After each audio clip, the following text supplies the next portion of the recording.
So I say most people believe there is something dramatically wrong in this country. They're not sure what it is.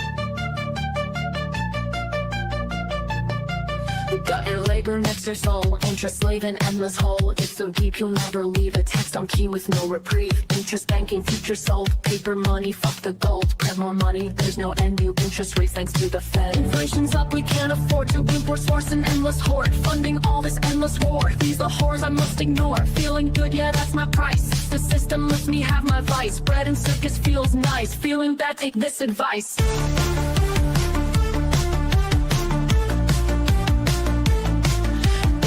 Just take this pill, watch TV, smoke weed and chill. Football parties, man the grill, watch some porn, drain your vril. Endless pleasure, wait until the lights go out, the lights are out. Holy fuck, the lights went out. The lights go out, the lights are out. Holy fuck, the lights went out. Never thought that this would happen, should've prepped instead of fapping. Tires screeching, people scream, living nightmare, not a dream. There goes all my dopamine, wiping off my jerk off cream. I'm flabby, weak and unprepared to own a gun, I'm really scared. Water filters, batteries, cans of food and MREs. I really should've bought that shit before the social fabric ripped. Atomized, I'm all alone, no internet, can't scroll my phone. The lights go out, the lights are out. The lights go out.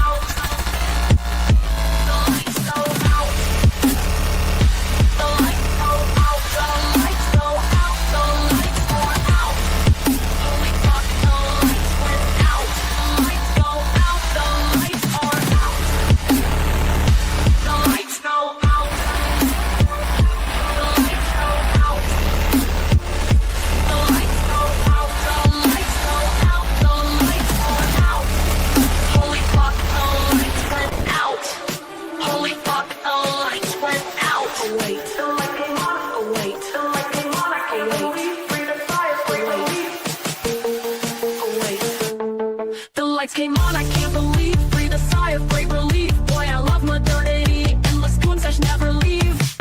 If you're sad, just take this pill. Watch TV, smoke weed and chill. Football parties, man the grill. Watch some porn, join your grill. Endless pleasure, wait until the lights go out, the lights are out.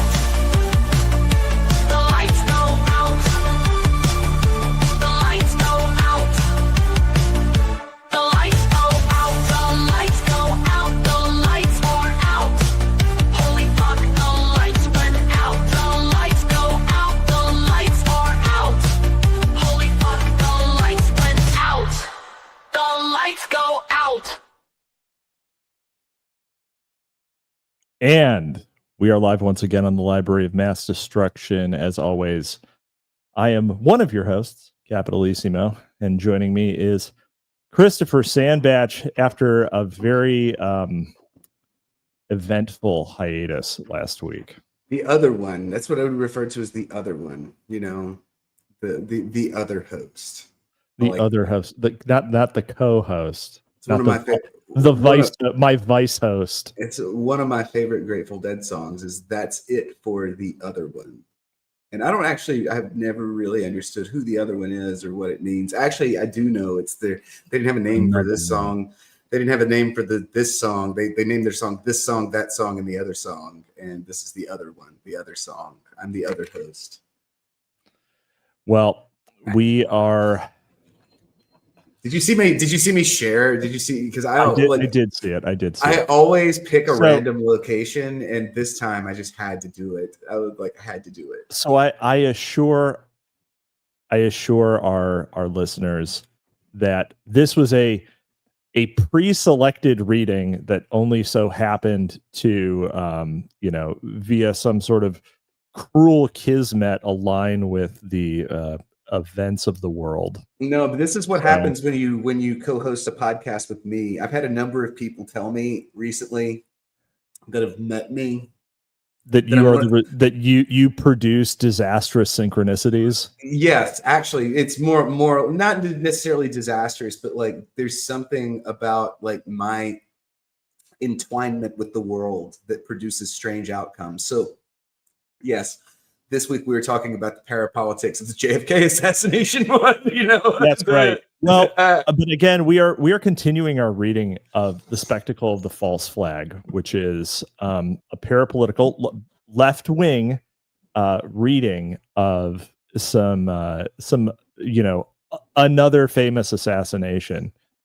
We would be remiss not to mention the assassination of Charlie Kirk by probably Tyler Robinson, probably working by allegedly with a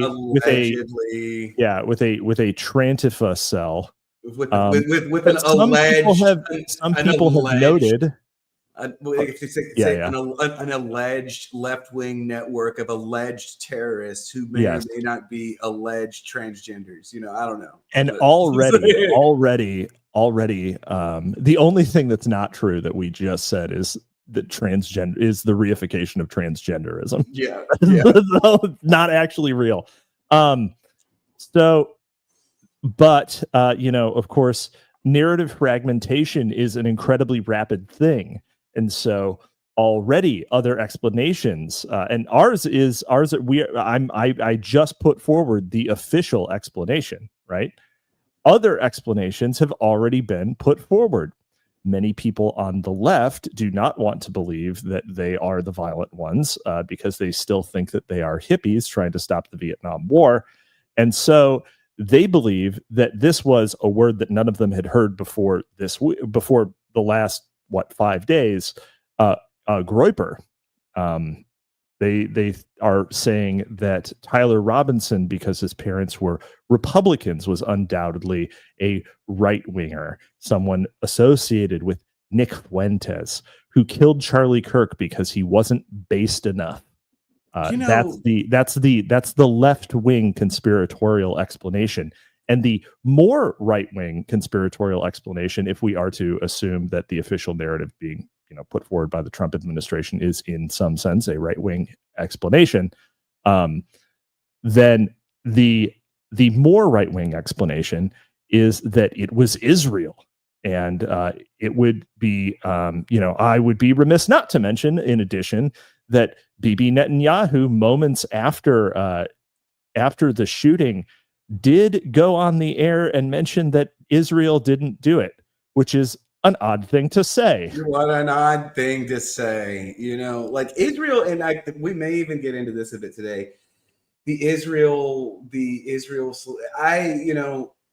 caution people against, as somebody who's had some run-ins with Bleep Bleep Bleep, an organization that starts with an M and ends with a D. Like, you can actually never really tell what their motives are and like what their involvement is for lots of strangers. I will say this, however, in the interest of parapolitics, that I did notice that, because I had stayed up the entire night before, because there's a person who's kind of special to me who's Russian, and I had stayed up the night before tracking cruise missiles as Russia fired them into Ukraine blessedly. And I noticed that they veered into Polish space and that there was like this going. And then also the next morning that Israel launched strikes against Yemen, which is like well outside the purview of their operations. And I did notice that like there is totally a motive for distracting the United States regime with internal drama while certain beloved allies run crazy.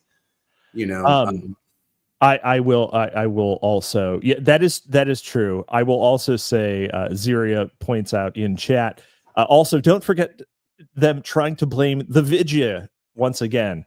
Geraldo Rivera, the man who's responsible for closing the insane asylums, and finding nothing in Al Capone's vault. And running not the coolest, not the top 5 coolest daytime talk shows during the heyday of the daytime talk show.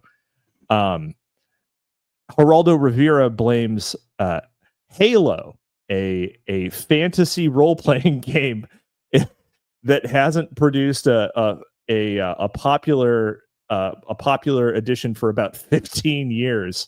That is what caused this. That's why Tyler Robinson fled in his Warthog with the tranny driving. Obviously, Tyler would man the turret because that's the most fun. But because I would, before we get started here, I would like to take a moment to examine the pathology of the hicklip, which is what because I'm out here in middle. Well, hold on. Before we get to the hicklip, I think maybe we can have a let's just go ahead and finish our catalog of narratives in true Wendog fashion. We will catalog the many narratives. It seems that Lone Wolf is the fucking loser right now. Yeah. People are saying Pack of Wolves. Pack of Wolves is the dominant one. That is the Trantifa cell explanation. That is also, as I understand it, the Groyper explanation.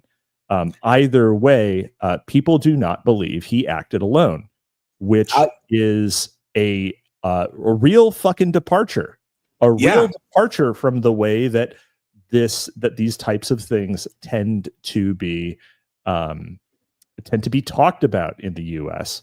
As we can recall from the reading of Aberration in the Heartland of the Real, a lot of people wanted to believe that Timothy McVeigh and that indeed, as we'll talk about today, Lee Harvey Oswald did act alone. And it was the fringes who said that there were multiples. I wonder how much of that Wendy is. I like Wendy, even though she won't follow me back because I sex posted about her too much. I mean, yeah, you really had that one coming, I'm going to say. But I wonder to what extent she's actually responsible for this, for actually building the genuine intellectual scaffolding for the denial of the lone wolf narrative. Because no. Of course it did exist. Like in the days immediately following, there were of course people who insisted that there were multiple, and early news reports also claimed that there were multiple people at the site. And in the 5 days after the Oklahoma City bombing, perhaps I don't recall because I was a child at the time. They need Jolly West on the air to make the lone wolf narrative fit. You actually have to. It doesn't work. You can't have, Jonathan Chait posting that it was undoubtedly a Groyper was is about the best they've got, and he is not close to as skilled as Mr. West. By the way, for everybody who doesn't, that intro narrative, that intro song that we did, that intro shit that we do, that is Jolly West speaking over a track from Micah Pohl. No, it is not. Oh, is it not? This is no, that's Bill. That's Bill Cooper. Okay, the opening is Bill Cooper. The ending is Jolly on West. Yeah, so but they're both very soothing, but you could sit here and listen to both of these people. You could listen to Jolly West. You could listen to Jolly West tell you anything, and you'd start to believe it. So if you want to sell the lone wolf narrative, you actually need Jolly West to sell it. But okay, the hicklib thing. Okay, the hicklib is very special to me. It's a very important archetype to me because I'm one neuron cross from being a hicklib. Okay, the only thing saving me from being a hicklib is my disgust reaction, and but the hicklib is fascinating to me. And the left wingers that will try to claim that this was a Groyper or something like that, it actually maps perfectly in the hicklib psychopathology that the family is a sort of upstanding Republican family. Because look, what the hicklib is, it's someone they're very similar to blue state conservatives. Okay, in the sense that they are aberrant with respect to their sort of the hegemonic culture that they live in. Mm-hmm. Okay, and so what they tend when you meet right wingers from New York, they tend to be especially spazzy, and there is something to. I feel like you're talking about me, but I know that I'm not spazzy. I'm incredibly chill. You're from a red state, though. But I am a based urbanist. You So am know? I. Yeah, I mean, so am I. Yeah, that's true. It's interesting. I'm from a red state, but I have lived. You and I are similarly situated. we Yeah, I could have say. almost only lived in the bluest cities in the country. In fact, I think New Orleans, I think voted more strongly for Kamala Harris than San Francisco did. But I'm not entirely certain about that. But the pathology of the Hicklib is such that they are constantly they personally identify with like these coastal urban elite regions, but they're like totally distended. They're totally disconnected from like the day-to-day life of like living that way. And they frequently, whenever they go to like Washington, DC or New York or something like that, they don't fit in there either, because they're They sure like don't. they're incredibly self-conscious about everything. They're very self-conscious about their own like sort of like peripheralness. But you know, this like sort of isolation from any kind of validation about their belief systems whatsoever lead them to like increasingly strange behaviors. Okay. And so like, yeah, moving in, you know, you could be like a normal dude and who just like mildly liberal, has mild liberal opinions, but you can like get on this conveyor belt, get on this Discord conveyor belt, and you just like go down the pipeline. And the next thing you know, you're moved in with a dude who's transitioning from male to female. And like, you're like doing like weird sex tapes every night. And like, it actually literally all started because you wanted free. A lot. Yeah. Yeah. It literally all started because you had this like inkling that everybody should have free healthcare. And like the sort of dialectical nature of discourse itself just leads you down this fucking strange pipeline. No pun intended. Yeah, and it leads to one of the, and to sort of bring it here. So that, and this might be a good point to transition to a criticism of the idea of the spectacle, right? And maybe it's not a criticism of the idea of the spectacle, but maybe just an observation of how the spectacle has in fact been lost, right? The powers that be are now the powers that were.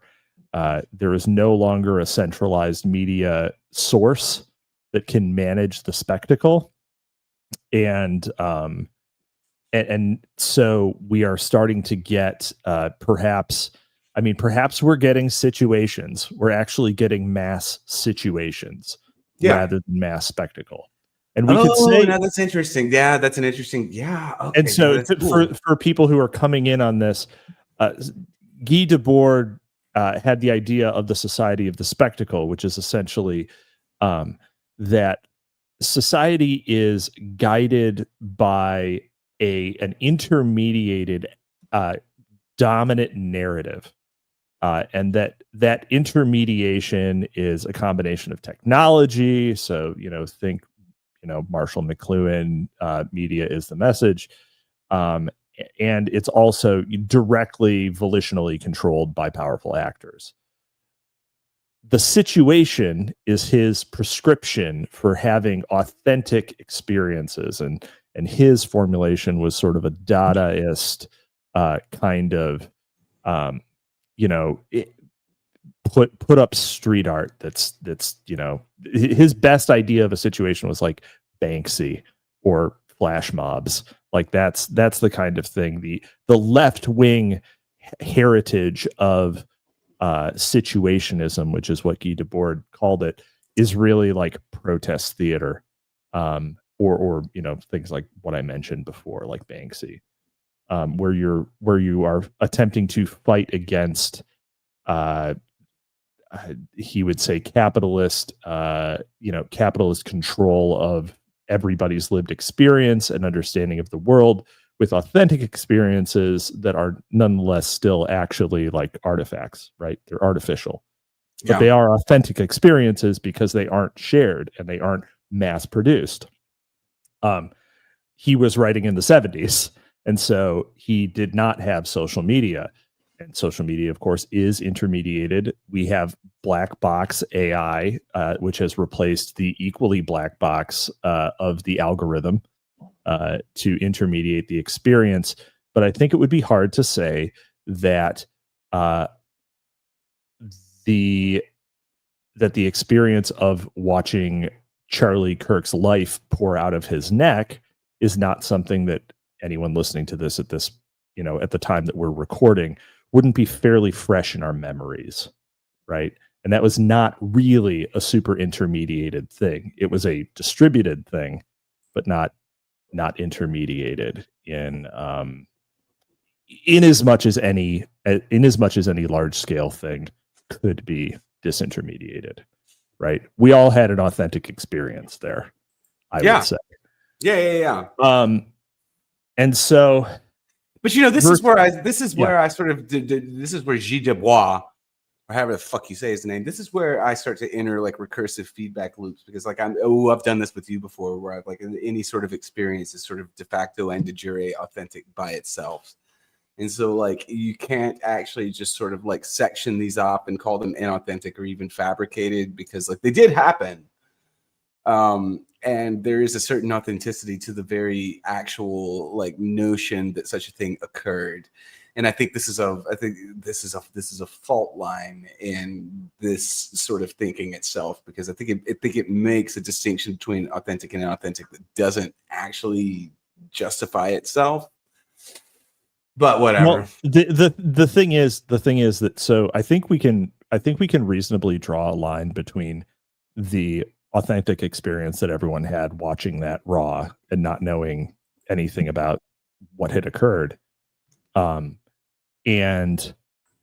now the narrative fragmentation that we are seeing, where apparently 24% of self-identified liberals believe that Tyler Robinson was a right winger, right? Which is, they're the ones who believe it the most, of course. And I think that is by far the least likely explanation to be true. But, the fact that only 24% of them believe it says that there's no unanimity in the experience. And so we have these competing, these people competing to turn their signal into the dominant one.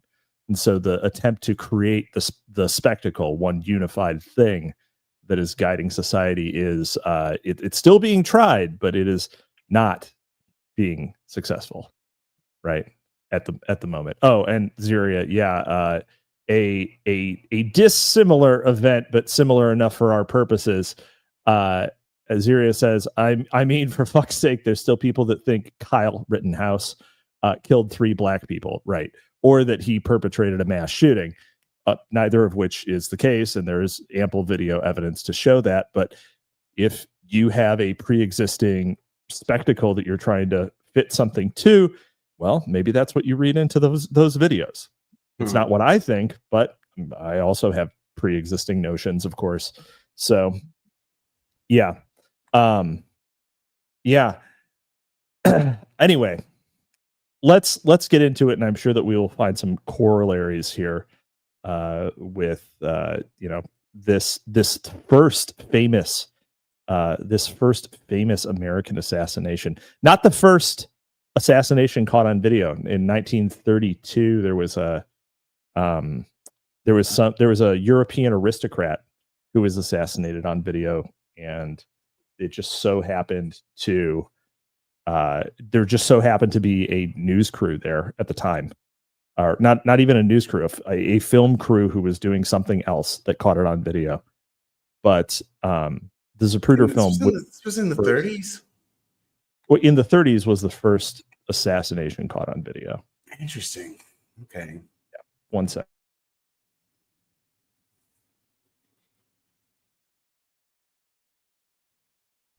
All right. Sorry. Anyway. All right. So chapter 2. Sorry about that.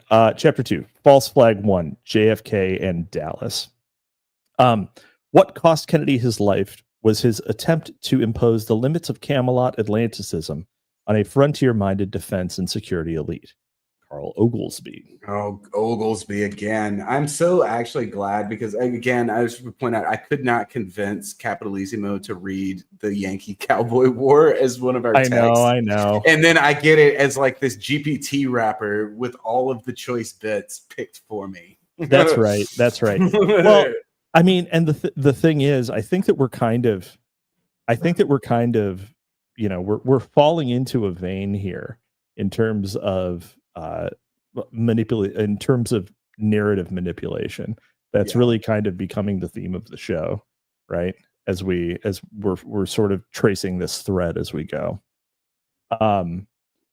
The single most striking but generally underappreciated aspect of Dealey Plaza is also the most Debordian feature of the JFK assassination, the spectacularly public nature of the execution.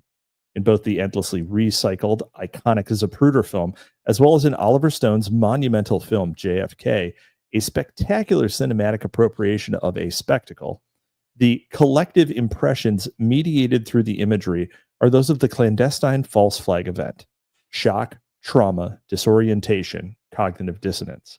All of the epistemo-cognitive affinities of a parapolitical deep event that, like Poe's purloined letter, is hiding in plain sight. On closer reflection, it is the killing of Kennedy in such an audaciously open space that itself raises the most intriguing questions. If the purpose of the assassination as an inside job, i.e. U.S. intelligence services, was simply to kill JFK, then the murder both could and should have been conducted in a private space. Let's see here. I'm going to read the note. I owe this keen observation to Guido Preparata. The Joint Chiefs of Staff were aware that JFK suffered from Addison disease and was addicted to cortisone and other painkillers, while J. Edgar Hoover had extensive files on Kennedy's sexual addiction, which easily could have been used as political blackmail, forcing the president to either resign or possibly to undergo impeachment. Talbot, 42. According to William Sullivan, the number 3 man at the FBI under Hoover, I was sure Hoover was saving everything he had on Kennedy and on Martin Luther King Jr. too, until he could unload it all and destroy them both. He kept this kind of material in his personal files, which filled 4 rooms on the 5th floor of headquarters. Wow. I don't know how I feel about that, actually. Like, there's some. Have you ever been to Dealey Plaza? Okay, well, hold on. What do you not know about? Do you not know about J. Edgar are you saying you doubt J. Edgar Hoover had files on everybody? Or are you saying that you think it should have been done in private? Oh, there's a little small opposition to both, actually. The first, okay. I'll do the notes first. Okay, I do believe that J. Edgar Hoover had files that he was keeping on everyone on the 5th floor of the FBI headquarters, or somewhere. The actual location is. Yeah. I also believe that at this point, because Hoover was a known paranoiac. Okay, he was a legit paranoiac, and great quality in an FBI director. It's true, it is, but he kept an absurd amount of files on everyone, and so like files existing in J. Edgar Hoover's personal stash doesn't really say a lot to me. I also doubt that whether or not JFK's sex addiction would have caused any kind of impeachment. These are things that maybe I'm looking at this from a jaundiced perspective. I don't think those really constitute impeachment. I mean, like if people kind of knew what kind of person he was, this is not like really. I feel like people did kind. I mean, I'm not sure when the Marilyn Monroe stuff came out, but right. But on the other one, okay, the first. Have you ever been to Dealey Plaza? Have you ever been? Have you ever been to Dealey Plaza? Well, you're have the courtesy to go there. Have you ever been to Dealey Plaza? You know, I've never been there. No, I've blessedly not been to Dallas. So the second time I went to Dallas was the first time I had a moment of freedom to do anything I wanted to in Dallas, and of course, I made a beeline for Dealey Plaza. And actually, one of the things that's remarkable is how actually intact it is with respect to what it looked like in the 1960s. Like there's a famous picture of like where like the theoretical second shooter might be standing and he's like behind a tree. Yeah. That tree is still there. Okay. So you can like actually see everything. But the thing that's sort of incredible about Dealey Plaza is that it exists. It's in kind of a little bowl. Okay. And like, so like, there's like nowhere, there's like unimpeded sight lines all around. When you're in it, you can't help but look around and feel as though you're surrounded.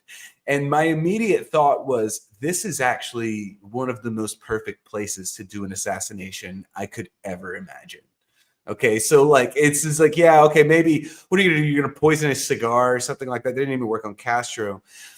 If you're like looking for an assassination, because again, if you're going to do an assassination, if you're going to do it properly, not like they did with Trump and even not like they did with Charlie Kirk, a really well-planned assassination is going to have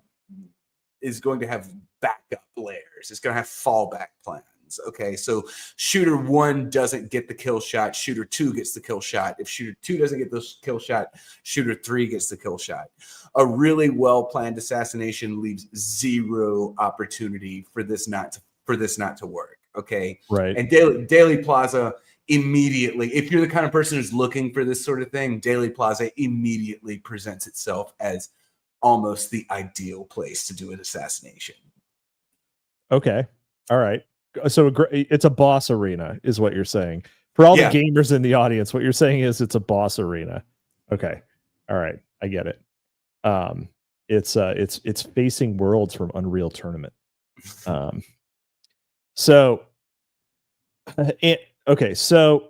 you're saying that Dealey Plaza was in fact the perfect place to take out an assassination. Therefore, the murder could and should have been conducted in a place that's perfect for assassinations. Yeah. There's that. And also, and I think we're probably going to get into this a little bit later. Okay. An assassination that's done in private, you need a lot of witnesses for an assassination because for the reason of spectacle, you need a lot of witnesses. And I think we're going to get into that later. The one counter example that I can give, because I think this didn't occur, by the way, the assassination of Osama bin Laden. I don't think that happened. Yeah, I don't either. Yeah. I'm pretty sure. For similar reasons. I don't think. For what I'm sure is similar reasons. I don't like. Well, my reason is that we knew for years that he was on dialysis and hiding. If we're going to accept that much of the official narrative, right? Then all at once they say that they found him, sent in a hit squad, right? Killed him, didn't take any photos, dumped his body at sea for no reason, right? So they did this extrajudicial killing in a way that required hero. They could have just exploded it, right? They could have just blown it up, right? They could have nuked. I mean, they could have done anything to that building, but instead they sent in a hit squad, and so they have this elaborate narrative that they can then sell people on. But they didn't take any photos, and there was nothing. They were just like, "We got him. He's dead. That's it." So Obama got a win, but I think what happened is that he just fucking died of natural causes, and they got information that they were certain that he was already dead, and then took credit, and that's it. Like, I don't know. That's my explanation for Zero Dark 30. But I don't know. Who knows? I don't have any special information. I just think it's really suspicious that they didn't hang their hat on that more. So yeah, no, I think you're right. However, the public spectacle of Dealey Plaza, a veritable outdoor amphitheater, not unlike another amphitheater that was recently the site of something similar, itself provides compelling but indirect evidence of the false flag nature of the event, and it is in terms of the spectacular nature of the act that the assassination must be understood. A highly stage-managed act of clandestine theater, consciously intended to manipulate public perceptions of reality so as to engineer a pre-given set of parapolitical outcomes. In this section, I will outline a minimalist theory of a conspiracy to assassinate the president. That is, in order for a deep event to be made out on the basis of the historical record before us, what conditions must have been fulfilled and what is the absolute minimum that must be true. My central thesis is that a minimalist theory, following CIA nomenclature, hereafter referred to as JFK Dallas, would involve two necessary suppositions. One, that the murder of Kennedy was a false flag operation, the artificial creation of a state of exception by the covert agencies of the state to further an otherwise politically unacceptable foreign policy objective, in this case, the invasion of Cuba. And two, that the epicenter of the operation was within the disparate and myriad parapolitical networks of Cold War Miami, New Orleans, Mexico City, and Dallas. New Orleans, Primarily the CIA and the anti-Castro Cuban networks, with a possible subsidiary role performed by the mafia. See, I don't know how much to go into this because I have like turbo schizophrenic takes on the CIA operations in the city of New Orleans, that the only other two people that I know that can corroborate the depth of them, one is dead. His name was Cormac McCarthy, and the other is Theo Vaughn. Okay. So wow. Yeah. Wow. Yeah. I mean, I'm into it. But oh man. Okay. Yeah. This is sort of interesting. I should get my priors out of the way before I talk here. I graduated from the same elementary school that Lee Harvey Oswald graduated from, and I have a lot of personal connections to a specific institution that all these CIA motherfuckers hovered around, which is the Tulane Primate Research Lab. Okay, and so all of the people that we're going to be talking about for the rest of the story, they're all people that I have like this like weird second side story on, where like there's the JFK narrative and then there's the local lore about these people. Okay, and so like it's, and a lot of the local lore that the character you won't ever hear discussed is this character Alton Ochsner, he was among other things, he was the first physician nationwide to sort of condemn smoking as a cause of cancer, while he was also running a monkey lab that is known to have contaminated the first run of polio viruses with simian virus number 40, which causes soft cell tissue cancer in 40 to 60% of people who are injected with it. Okay. And so like there's so much local spin on these fucking stories that it is fucking nuts. And so like this is where I kind of lose my ability to comment properly, because like I know so much about these people. But I mean, look at that. Like, can you imagine a more Sandbatchian fucking sentence than within the disparate and myriad parapolitical networks of Cold War Miami, New Orleans, Mexico City, and Dallas? Like that is like literally my entire fucking brand right there. Sandbatch will be here. He thought. Yeah. All right. The deep event and philosophical denial. I've always believed and argued that a true understanding of the Kennedy assassination will lead not to a few bad people, but to the institutional and parapolitical arrangements which constitute the way we are systematically governed. Peter Dale Scott. So yeah, if you can figure out the Kennedy assassination, you know exactly where the formal power lies in the United States at the time, of course. Within mainstream or orthodox political discourse, the possibility of a deep event, or in somewhat pejorative terms, a conspiracy involving JFK or national politics altogether, are ordinarily dismissed on grounds a priori. For the right of center, such refusal is grounded on the axiomatic nature of the liberal democratic consensus and the daily reenactments of the media-regulated, transparent model of the Western state. For the left of center, the a priori of the negative is the self-evident ideological uniformity of the political elites, The clandestine agencies of the state would never feel the need to assassinate its own chief executive, precisely because the monolithic nature of the liberal state would preclude that the chief executive would ever act contrary to the self-interest and wishes of the establishment. The elite manufacturers of consent, in Chomsky's famous phrase. And then we will go to the note here.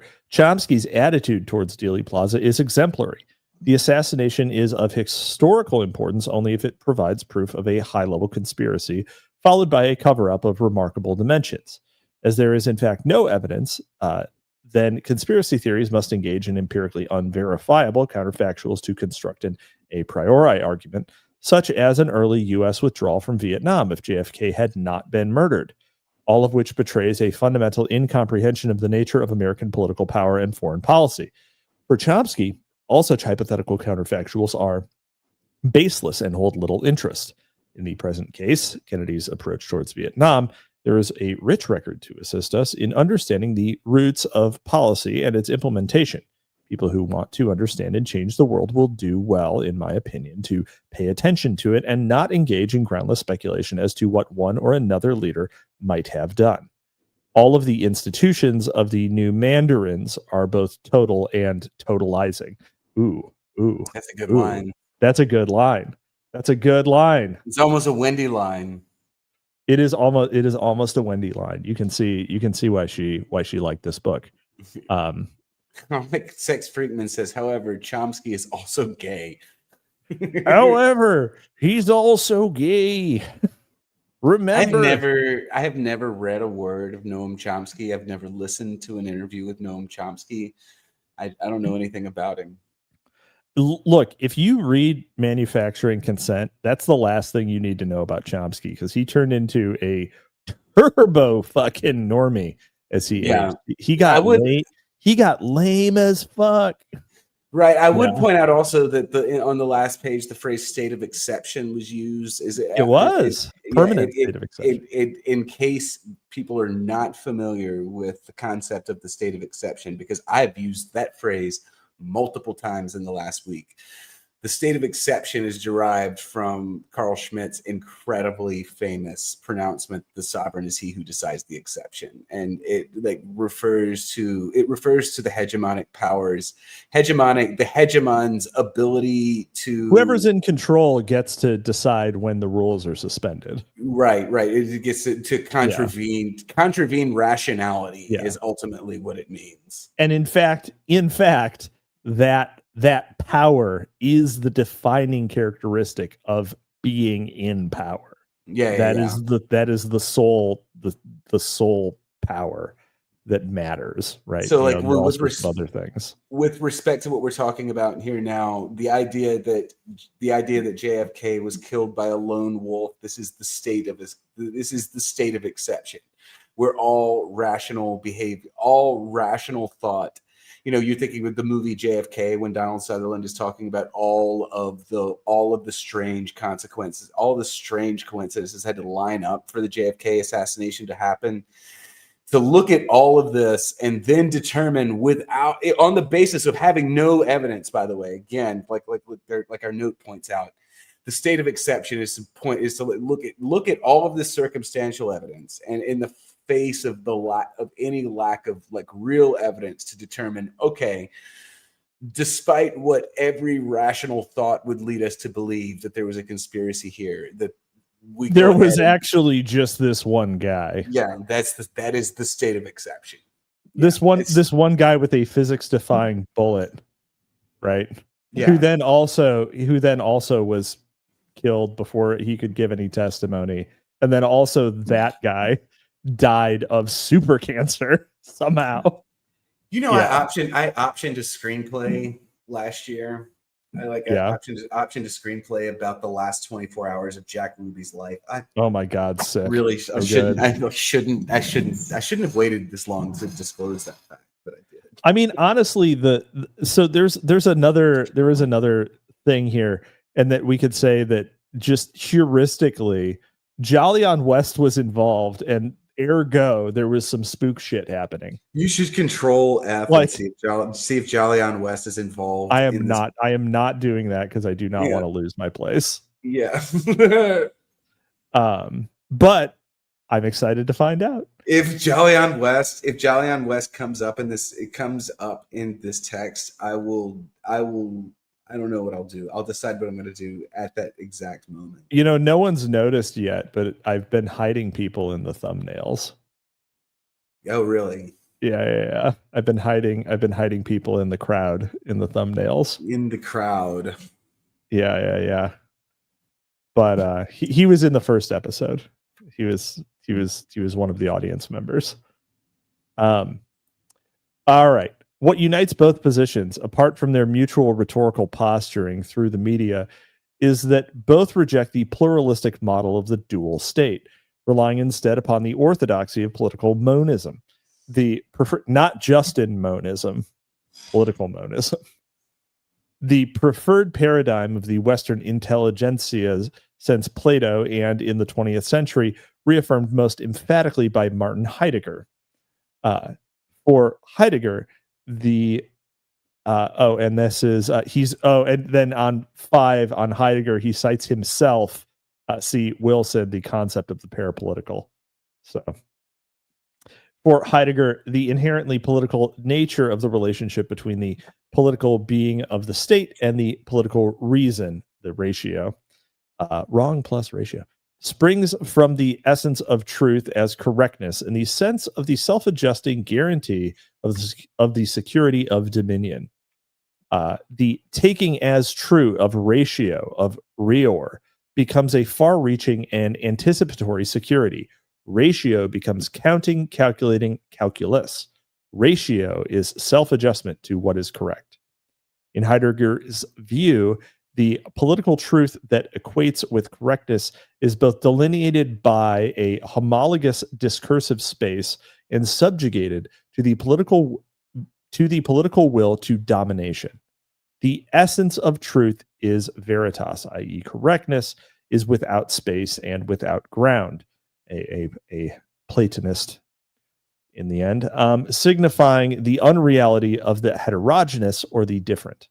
The result is the presence of truth as self-evidence or the presence of thought to itself in the manner of self-identity within an exclusively homogeneous discursive space. There is no space, no distance between our true thoughts concerning a state of affairs in the world and that state of affairs. The two coincide. Veritas is the ground of Western jurisprudence's conflation of law with reason, establishing an undifferentiated chain of signifiers delimiting the parameters of orthodox or common legal speech. Homogeneity guarantees that whatever is not identical with ratio cannot constitute a portion of reality and by political implication cannot constitute an actual attribute of the true state. Consequently, the idea of sovereignty, which clearly implies but one absolute power laying in the social order, with all relationships, all individuals ultimately subject to it, has been the characteristic approach of the political community. So let's take that apart just a little. So he's saying that in Heidegger's view, truth is essentially whatever everybody believes, and whatever everybody believes is defined by the sovereign. Yeah. There we go. So, so there's no distance, no space between our true thoughts concerning a state of affairs in the world and that state of affairs. So it's not to say that we can't be wrong, but a state of affairs is defined by relational understandings, right? So, your understanding of physics would not change things, but a state of affairs in a political sense is actually equal to the perception, right? If of course you're deciding things in a semi-democratic or representation or a representative system like that. Nationalism is secular mythology. The ontopolitical division nationalism is secular mythology only in a secular state. Come the fuck on. You could have a theocratic state, and then it would just be regular mythology. Come on. The ontopolitical division that originated with Plato serves as the historical origin. Yeah. So what is dispensationalism if nationalism is secular mythology?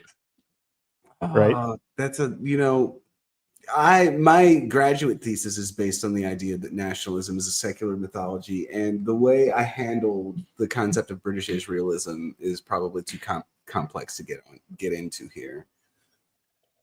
But try it, motherfucker. Well, okay. So the way I handled British Israelism is that I actually is that there are forms of identity. There are forms of identity formation, and there are like discursive like traps that can like actually render what is nominally theological content into a post-theological context. And I use British Israelism as an example. Pretty much every European state had some version of British Israelism, but the British were uniquely capable of rendering it as a sort of secular theology. And the way they were able to do this is through what we refer to as Whig history, which is the sort of nominal application of scientific method to Whig history is just the liberal narrative played out. It's like, more than a liberal narrative, though, because it's a liberal narrative reading the past and the future. Yeah, exactly. But there are theological aspects to it. Nick Landis pointed out that this is when Nick Landis talking about solemn providence. He's referring to Whig history in a theological, post-theological context, which makes it very sort of complicated. Oh man. All right. Well, the ontopolitical division that originated with Plato serves as the historical originary of the modern nationalistic myth of the homologous nation state. According to Heidegger, it is with Hegel that the transformation of veritas into certudo, is completed. This completion of the Roman essence of truth is the proper and hidden historical meaning of the 19th century. Yes. It is also, however, very much the historical meaning of the long 16th century, 1492 to 1648. Oh my God. This is like so obviously out of I've started to feel really old in the last few days. Specifically started to feel really old in the last few days. And one of the reasons I feel really fucking old is because we're essentially seeing my era of scholarship relegated to these very strange historical and this is all me. This is all stuff that I used to talk about. It's incredible. The long 16th century is a phrase that appears in my thesis 8 times. You Eric Wilson? Yeah. The critical incubating period for early modern international law, the Dutch Republic of the early 17th century, had emerged as a self-grounding juropolitical space, delimited by 3 undifferentiated signs: sovereignty, freedom, and right. Although Heidegger situates, and he cites himself again, Wilson, the Savage Republic. Although Heidegger situates the historical victory of political monism in the post-Napoleonic period, it is clear that ontopolitical homogeneity, or what I have referred to as the indivisibility of sovereignty, we could say non-fungible power, had achieved an irreversible ascendancy by the time of Jean Baudin, as Jens Bartelsson had established. Jens, I guess it's probably Jens Bartelsson. Since Baudin, indivisibility had been integral to the concept of sovereignty itself. If international political theory in international political theory, this means that whenever sovereignty is used in a theoretical context to confer unity upon the state as an acting subject, all that it conveys is that this entity is individual by virtue of its indivisibility, i.e., its homologous space, which is tautological indeed. What follows from this search for the locus of sovereignty in international political theory, however necessary to its empirical testability, is thus nothing more than a logical sideshow. The essential step towards unity is already taken whenever sovereignty figures in the definition of political order. Whether thought to be upheld by an individual or a collective, or embedded in the state as a whole, sovereignty entails self-presence and self-sufficiency. That which is sovereign is immediately given to itself, conscious of itself and thus acting for itself. That is, as it figures in international political theory, sovereignty is not an attribute of something whose existence is prior to or independent of sovereignty. Rather, it is the concept of sovereignty itself which supplies this indivisibility and unity. Okay, so that being said, right?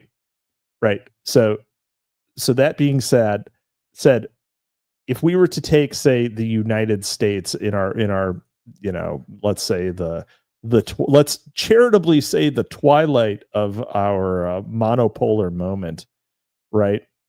Let's say the United States versus, say, Israel, right? Where is the sovereign between these two? Oof. That's like dark. That's dark. I mean, there's no way. Yeah, there's no way to. Oh, fuck. I can't save us from this. I'm sorry. I can't. It actually, it's bad. I actually have to say that it is still the United States. Really? It is still the United States. Okay. It is the United States in a state of neuroses. So we have state of exception. It's a sovereign. Well, perhaps okay. So we could step back and say that it's liberalism, which has this fetish for this fetish for that particular state. I don't know. I don't know what the theory of sovereignty says about the relationship between the United States and Israel, because the United States clearly has all of the temporal power here in that particular thing. Yeah. But routinely does things that are contrary to its interests, and has done so for the past 80 years, approximately. Yeah. The 20th century sans Israel is certainly one where the United States is likely to have come out better than it did. But who knows, right? I don't think that the sovereign necessarily, I don't think that being sovereign means you always make the right decision. I think it means you get to make the decision. Yeah. Right. So it is possible that the sovereign has just always had a soft spot for that little guy, in his little hat, and has gone to great pains to keep him around. But I don't know. I'm certainly open to other interpretations. So Hegel notwithstanding, it was the early modern nation state that acted as the discursive space of the identity of unity with political power. The presence of unity and monism equates with the absence of pluralism, which is the multiplication or proliferation of political identities and entities, according to Robert Nisbet. It has been the fate of pluralism in Western thought to take a rather poor second place to philosophies which make their point of departure the premise of not the diversity and plurality of things, but rather some underlying unity and symmetry, needing only to be uncovered by pure reason to be then deemed the real, the true, and the lasting. So yeah, we try to reduce things I guess we could. There's probably a question in here of multipolarity. Like, do we want to get into Dugan? Oh no, 'Cause it's too soon. Dugan has the, well, I mean, just in terms of the theories of the sovereign, right? There's inevitably the issue of, if you want that you can't have a stable multipolarity, right? The defining feature of multipolarity is that that there is no clear sovereign, or that or that the sovereigns have their unique magisteria, right? That are non-overlapping and hopefully not contested, right? But that seems to be the type of thing that is dubious. I don't know if we could say a questionable thing, and probably really only defined, and I know that he tries to not do this, but a thing that is largely defined by the absence of the present sovereign, which of course, I would say, and Dugan says is the United States. And so, although he does make some plausibly mercenary distinctions between a quote unquote true traditional Americanism and the global American empire. And we could talk about what is the defining feature of what a true American is.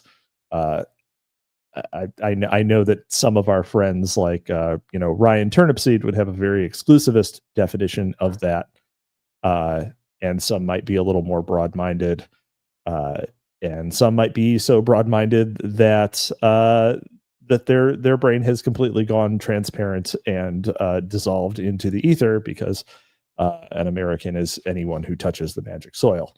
But we could continue. Sorry. Yeah, keep going.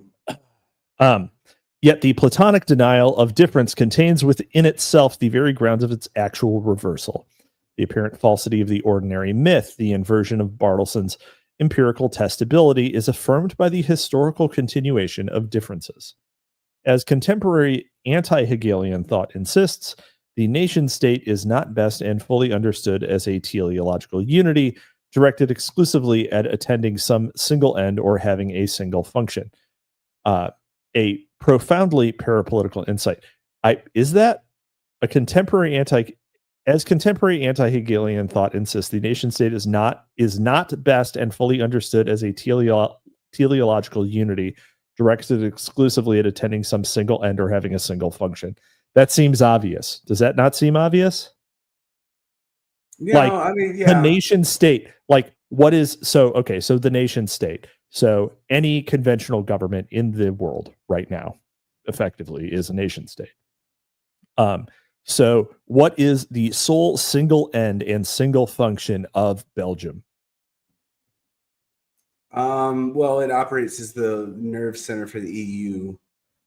But it's actually, that's what it does now. I mean, its original purpose was to act as a buffer between France and Germany, which, by the way, you should point out, it failed miserably at. Didn't it? Yeah. More like the shoulder of the road.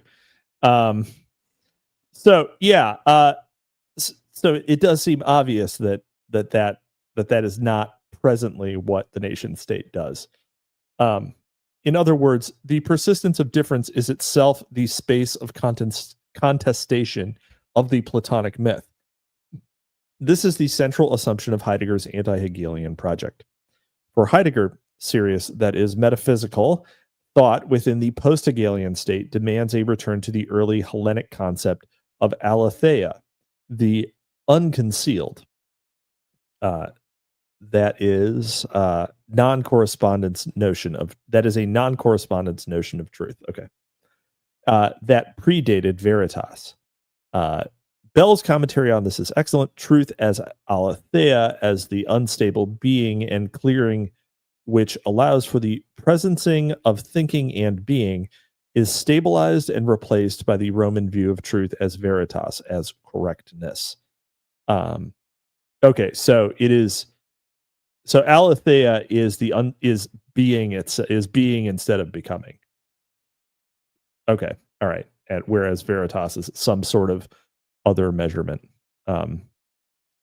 which is both the awareness and the actively making aware of the governing presence of ontology in all forms of thought and speech, the uncommon within the common. For us, the manner of thinking is the same, and this being, but being with respect to its difference from beings. Let's see. Until this moment, what has been lacking in Western logos is the primacy of heterogeneity, the essential space of aletheia, the unconcealedness of things, a space completely covered over by debris and forgotten. Ironically, the fatal flaw of the Heideggerian project lies within this very move towards the unconcealing of the heterogeneous. Whenever Heidegger attempts to convey a positive definition of being as opposed to the mere invocation of it, he reduces it to a self-identical and reunifying ideal of simplicity, purity, and self-containment. To think about being as such is to repent on another level, the original sin of Platonism, the fetishizing of the self-identical. The true substitution of homogeneity with heterogeneity demands a radical and unconditional rapprochement, with the differences being the proof of the absence of political homogeneity is the signification of the presence of a potentially radical and discursively destabilizing heterogeneity. And How it do is you this. even pronounce that sentence? How do you even do that? Go ahead. What? That just lost me. I got spun around like 3 times there. And it is precisely the uncovering of the concealed, the traumatic revelation of the radical and irreducible heterogeneity of the state that serves as the philosophical basis, whether consciously expressed or not, of what is conventionally referred to as conspiracy theory. Okay, so what I am getting from that, You got something out of that. I did get something out of that. Okay, yeah. And I think that we didn't need to go into we kind of needed to go into Hegel a little bit. We could just reference Hegel without getting into the entire aletheia. He's just saying that it's, I believe that he is just saying that it is relational. The state is non-homogeneous. There is no singular mind with which the governing power operates. And so because it is heterogeneous, there are different factions internal to this larger thing, which will have their own contests, which result in sometimes unpredictable from the exterior actions. Yeah, that makes sense. And so that is the conspiracy theory, because we say, you have, what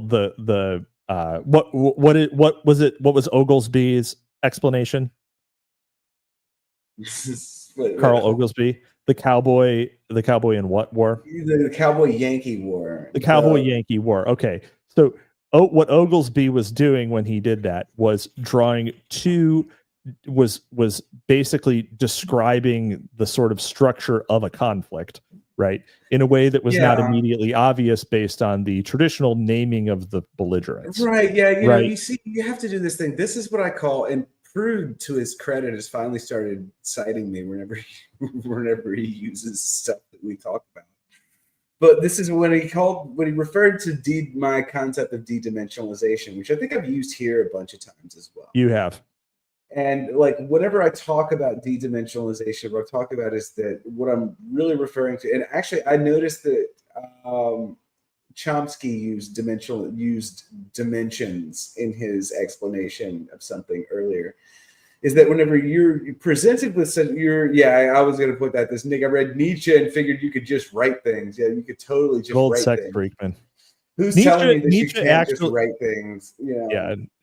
But the Nietzsche of today is Tim Dillon, by the way. That may be true. I don't know anything about it. I live in New Orleans and I don't have a television, and I'm like 4 years out of date. Just listen to his podcast. I'm like 4 years into my own schizophrenic like note-taking endeavor where I just like wake up and like scribble things on the wall. But de-dimensionalization is this process where you take an incredible number of dimensions. And by dimensions, I mean anything can be a dimension, and you reduce them to a narrative that makes sense to you. Mm-hmm. You know, Mm-hmm. okay, so like, but inherently, you're sanding off the roughness. You're taking off some of those edges, and unfortunately, some of those things have meaning. Some of that shit is braille. Right. Well, you know, this is exactly true, and like so, but you know, if we're actually going to, if you really want to get into theory on it, the normal thing to do is de-dimensionalize into a conspiracy theory. Okay, that is the normal, everyday, actual, correct reaction. The problem is that different people and different groups that have been assorted into different bins are going to tend towards different conspiracy theories. So some people are going to tend towards one conspiracy theory. Some people are going to like tend towards another. The actual real definition of a schizophrenic is somebody who is unable to de-dimensionalize. Okay, they're unable to actually what real schizophrenia is someone who's unable to de-dimensionalize, and they just keep like stacking up all of these factors that they have to keep in their RAM. And the modern world is really not friendly. Schizos are always attempting to figure out the unified field theory for reality. Yeah, exactly. It is too much information for a single human brain. Right. Yeah, exactly. So like schizophrenia is like, this is a sense which I think I'm like partially schizophrenic, is that because I'm like sort of like unable to de-dimensionalize into like a coherent narrative that allows me to like find a wife and a job and a child. Like I'm like sit here all the time, and I'm just like thinking of all of these factors that really should be marked down to zero. Okay, but like this is like there is this like strange side effect though, where like when people start to de-dimensionalize, they do so in patterns that are recursively predictable. Okay. And when they do so in patterns that are recursively predictable, they also become easy to label as particular conspiracy theorists. Okay. So like, yeah, it provides political leverage to somebody who's like moving one direction or the other. I'm not going. I would like to offer an example, in my opinion, from recent events. You know, sometimes, and this is a thing. You know, that of course, you and most of our listeners will be familiar with the phrase, "The purpose of a system is what it does." Yeah. So, unfortunately, the existence of heterogeneity within systems, and certainly within power structures, means that can't be true. It means that you know, for example, people will take advantage of crises in order to like capture things, right? Yeah. that previously were put to different ends. For example, there is always somebody who tries to get any current event twisted in such a way that it benefits, let's say, our greatest Israel. ally. Yeah. So there so is always someone who will try to do that. And that is sometimes taken as evidence that Israel is in fact the prime mover of virtually all world events at present. Yeah. Right. I don't think that that's true. I think that certainly they, as far as the United States goes, are an almost entirely pernicious influence. Towever, I also do not think that they are in any sense omnipotent or able to guide the flow of global events with total reliability and foresight. And that is one of those things that people will note, and then it will become their only explanation. And it is sometimes an explanation. It is sometimes right, but it is also not the only one, right? So, yeah. So, in any case, let's continue. Penultimo does say, I have it on good authority that it is literally every time, though. It's like, all right, it is every time. It is more times than you would think. Given, however, the philosophical pedigree of principled doubt concerning all things conspiratorial, I am loath to undertake a direct critique of this meta-manufactured consensus. Rather, my own form of empirical testability will be along lines more oblique, employing Occam's razor. I hold that the preferred explanation in any theory of a possible deep event as political conspiracy is the one that most economically reduces the element of implausibility, or, in the alternative, most lowers the threshold of resistance to the possibility of clandestine autonomy within the allegedly indivisible unity of the state. My own interest in JFK Dallas stems in part from my personal experience of the reverse application of Occam to Oswald, namely the improbably high number of seemingly meaningful coincidences that accumulatively constitute a body of persuasive circumstantial evidence, albeit on the lower evidentiary threshold of balance of probabilities rather than beyond a reasonable doubt. Charles Pidgeon has articulated the inventor of BBC Pigeon. The inventor of birds. The inventor of birds. Pigeon. Yes. It's Pig Den. It's spelled Pig Den, not Pigeon. Yeah. Has articulated the implications of this beautifully. Depending on the nature of the event in question, non-conspiracy theories may be more complex. They may require an elaborate and unlikely sequence of coincidences or complicated social mechanisms which duplicate the appearance of conspiracy. Which, by the way, was my criticism of None Dare Call It Conspiracy. Like, that was my core criticism of that.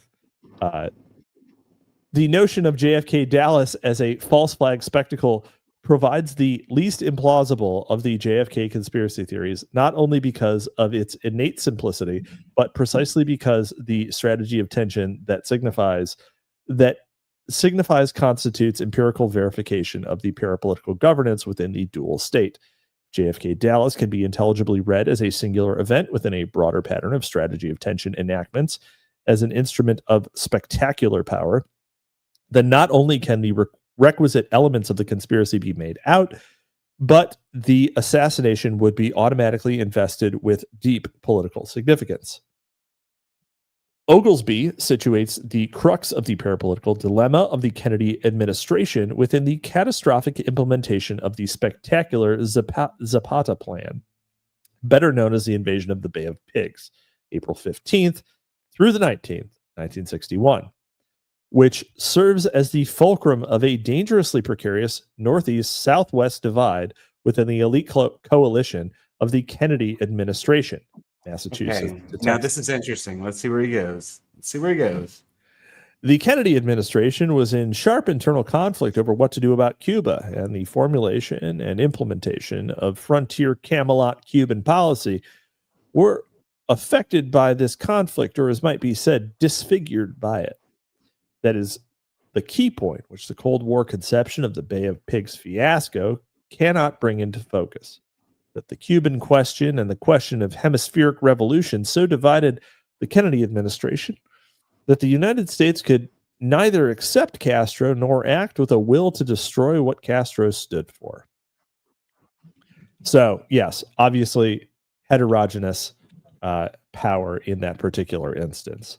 The Bay of Pigs was on again, off again, as everyone is aware.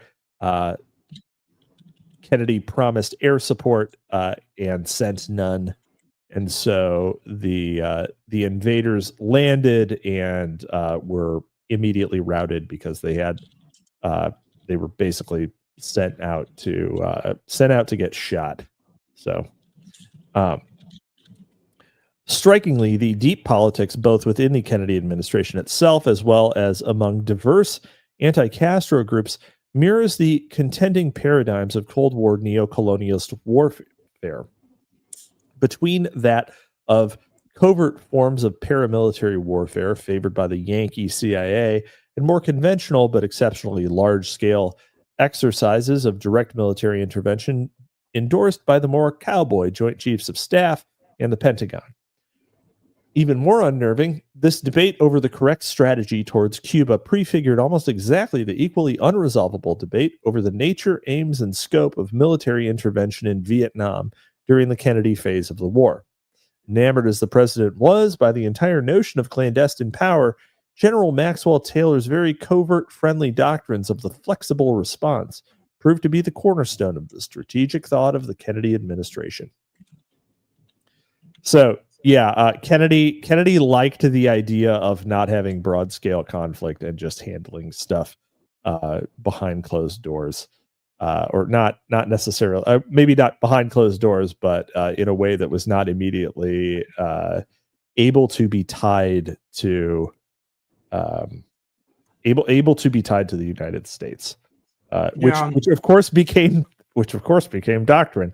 However, the Bay of Pigs was a weird sort of middle ground thing where you have like a bunch of like Cuban reactionaries who get armed by the U.S. and landed there, and then but you were going to actually have they were told they were going to have air cover, and then they never got it. But the problem is that there's no deniability when you send the fucking Air Force, right? That's true. Like That's true. So they made a mule, right? And then they made glue out of it. So, the strategic doctrine, which I propose to replace massive retaliation, is called here in the strategy of flexible response. This name suggests the need for a capability to react across the entire spectrum of possible challenge for coping with anything from general atomic war to infiltrations and aggression such as threatened Laos and Berlin in 1959. Crucial to understanding the fiasco is that although presented as a covert operation governed at all times by strict plausible denial, a signature of the Kennedy administration, there is little doubt that the Zapata plan was actually a carefully engineered trap intended to commit the president to a full-scale military invasion of Cuba. Past experience suggested to the CIA and the military that these executive commitments were never fixed and that the pressure of events would oblige the president to bring American power to bear. According to Alan Dulles, we felt that when the chips were down, when the crisis arose in reality, and any request required for success would be authorized rather than permit the enterprise to fail. By the way, speaking of traps laid for presidents to commit to full-scale military invasions of things, how are we feeling about Iran right now? Oh man. Yeah. Credit to Donald Trump for not getting us involved. You know, he manages to do this all the time. He manages to stumble us into not getting us into wars. Also, it often looks stupid. It often looks stupid, but it's incredible how often he manages to not get us involved in wars. Also, credit to the Iranians for that's true as well. For clear community, they obviously did not want us to fully invade the country. Yeah, and everyone, both the U.S. and Iran, had sort of ostentatiously warned each other where bombs were going to be dropped, and so little life was lost in the fight, but face was saved. Interestingly enough, the U.S. did as much as it needed to and overstated what we had in fact accomplished there. And Iran bombed an American base that contained no Americans, and so everyone was happy. And so what happened there? What happened there? Were they managing a spectacle? it seems like they were managing a spectacle. I mean, it's sort of self-apparent. I always forget. Well, that, like, it is to us. It is to us. Yeah, exactly. Except what happens if you don't have a framework and you think that governments are, governments will say things that they believe to be true all of the time. Right. Well, you end up hold on. It's that you end up with people making political cartoons where it's like, why is Trump doing this? Why is Iran doing this? It doesn't make any sense. And it's like, well, both of them got the outcome where they didn't go to war. Yeah, if you don't have a theory of the spectacle, what you eventually come to the conclusion is happening is nothing ever happens. Yeah, right. This nothing ever happens is the chud version of the spectacle, in a lot of ways, because oh man, so many books I haven't written because thank God for the people who thank God for the people who work every day to make sure nothing ever happens. Yeah, no, exactly. Yeah, exactly. I'm always impressed because all these things, if anything ever actually happened here, if there's no actual, this is where I hop on board where this is how you can tell I'm an actual right winger, because you can actually catch me getting on the side of the spectacle sometimes, and I'm like, sometimes the people need their bread in circuses to prevent things from actually happening. But if any of these things actually happen, we'd be in real trouble. I have also noticed, however, that we've done relatively little talking about the JFK assassination itself. That's because so we got to the idea of a heterogeneous government, right? We got to the idea of heterogeneous power, right? And then we're going into, here's the background of the JFK administration. Here's the internal heterogeneity. And he already stated that this was kind of about Cuba. So, and I guess he's going to go into the mafia too. I will say, I don't know if you remember, but this book opened with a quote from Don DeLillo's Libra. So, just recall. Yeah. Let's see here. In other words, a nominally Yankee operation was semi-consciously intended to yield cowboy outcomes, the U.S. military intervention, a micro-level restaging of the wider Yankee cowboy rift, which explains practically in toto the extreme indecisiveness exhibited by Kennedy during the crisis. On January 4th, 1961, a preliminary paper on Zapata was drafted by two of the chief military planners, CIA officer Jack Esterline and Marine Colonel Jack Hawkins, making clear the operational assumption of the allegedly Cuban nationalist invasion as an immediate pretext for full-scale U.S. attack. The primary objective of the amphibious force will be to survive and maintain its integrity on Cuban soil. Hold on, let me put on a different voice, a Marine Colonel voice. No, don't even try it. Just keep going. I want to do it. All right. Okay, go for it. The primary objective of the amphibious force will be to survive and maintain its integrity on Cuban soil. There will be no early attempt to break out of the lodgment for further offensive operations unless and until there is a genuine uprising against Castro regime or overt military intervention by the United States forces taking place. It is expected that these operations will precipitate a general uprising throughout Cuba and cause the revolt of a large segment of the Cuban army and militia. If matters do not eventuate as predicted above, the lodgment established by our force can be used as a site for establishment of a provisional government, which can be recognized by the United States and hopefully by other American states, and given overt military assistance. The way will then be paid for the United States military intervention aimed at the pacification of Cuba, and this will result in the prompt overthrow of the Castro government. Now, first of all, I want to stop and point out that the Old Glory Club who we're competing with savagely is actually covering the concept of the political, which is the Schmidt book, in which the state of exception appears. But I also want to point out that like we are the cooler shadow of, of the official OGC stream. Right, but look how actually gamified that sort of quote is. Could you okay, here's the thing. Could you imagine a World War II dispatch saying that, we have we've sent off this force of irregulars and their goal is to survive and hope that some sort of general uprising happens? That's not That's not the case. That is okay. That's the world without spectacle. Okay, so in World War II, governments have not yet theorized the spectacle or what their version of it is. And so there's zero chance. Oh my God. Okay, sorry, go on. I have something for after you're done.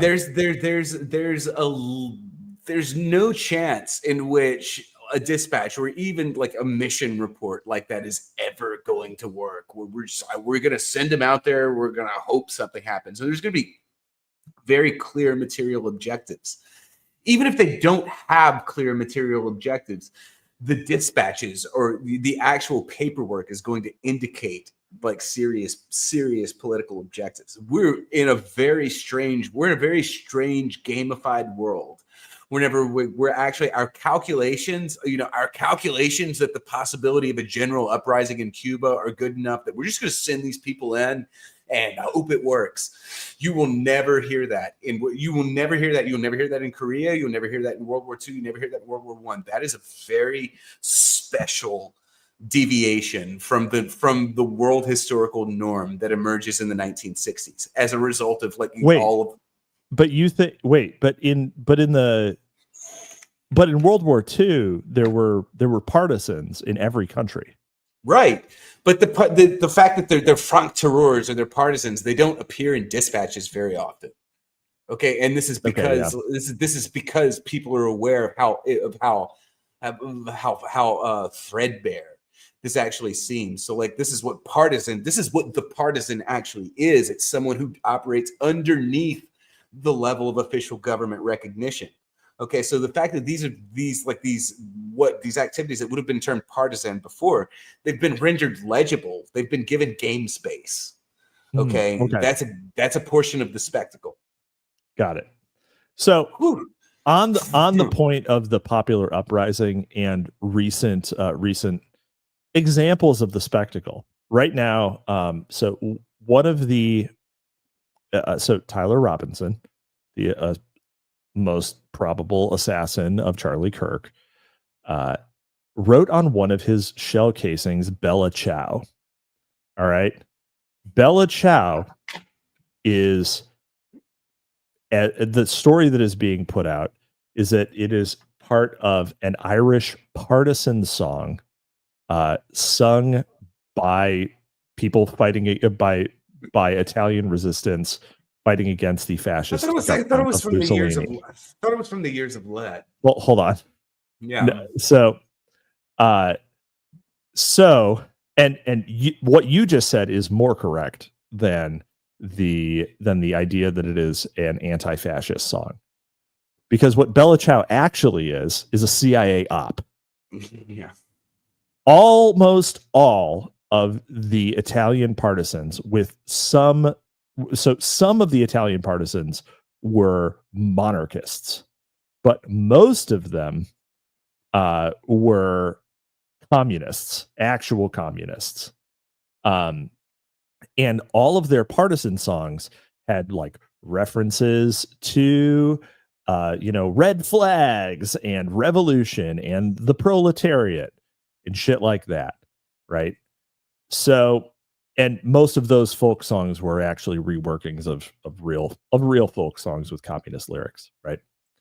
So after the war ended and the post-war consensus of Europe was forming, Italy was not had a strong communist still had a strong communist population, right? There were people, and there was real worry that Italy would fall to communism during the Cold War.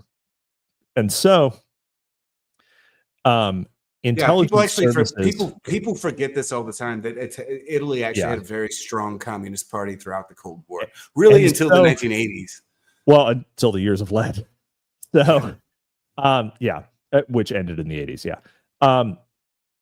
Bella Ciao was like basically a verse of a much longer song that got reworked to remove all of the communist elements so that they could project the partisan fighters of World War II as being non-fascist, liberal Italian nationalists, right?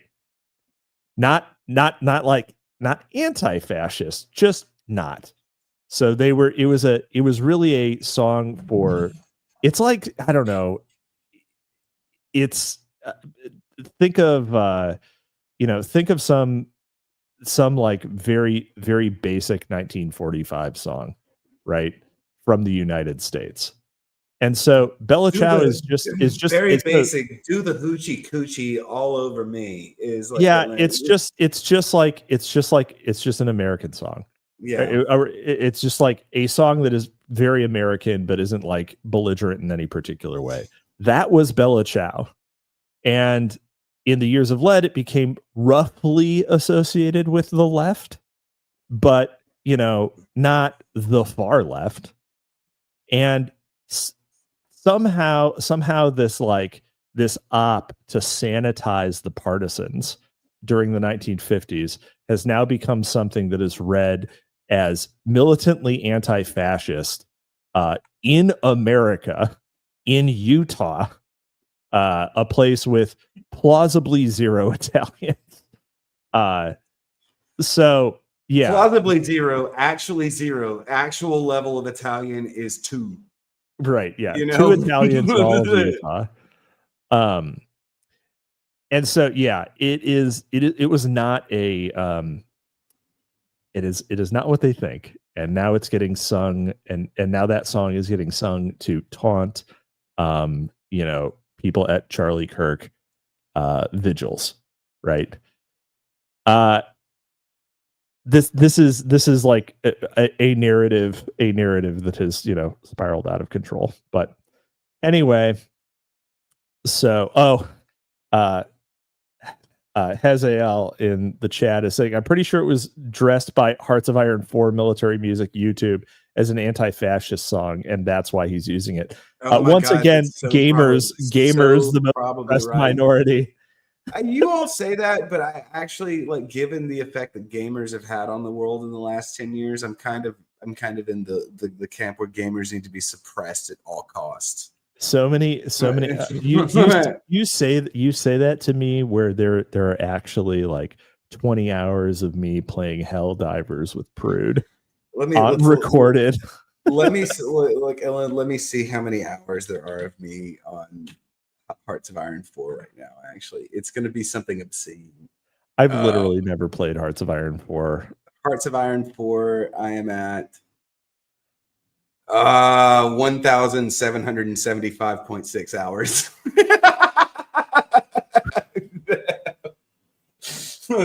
I mean, I'm sure man. You should have beaten it by now. Most of that is from me leaving the screen up. I was going to say that seems like an awful lot. It creates a hilarious number. God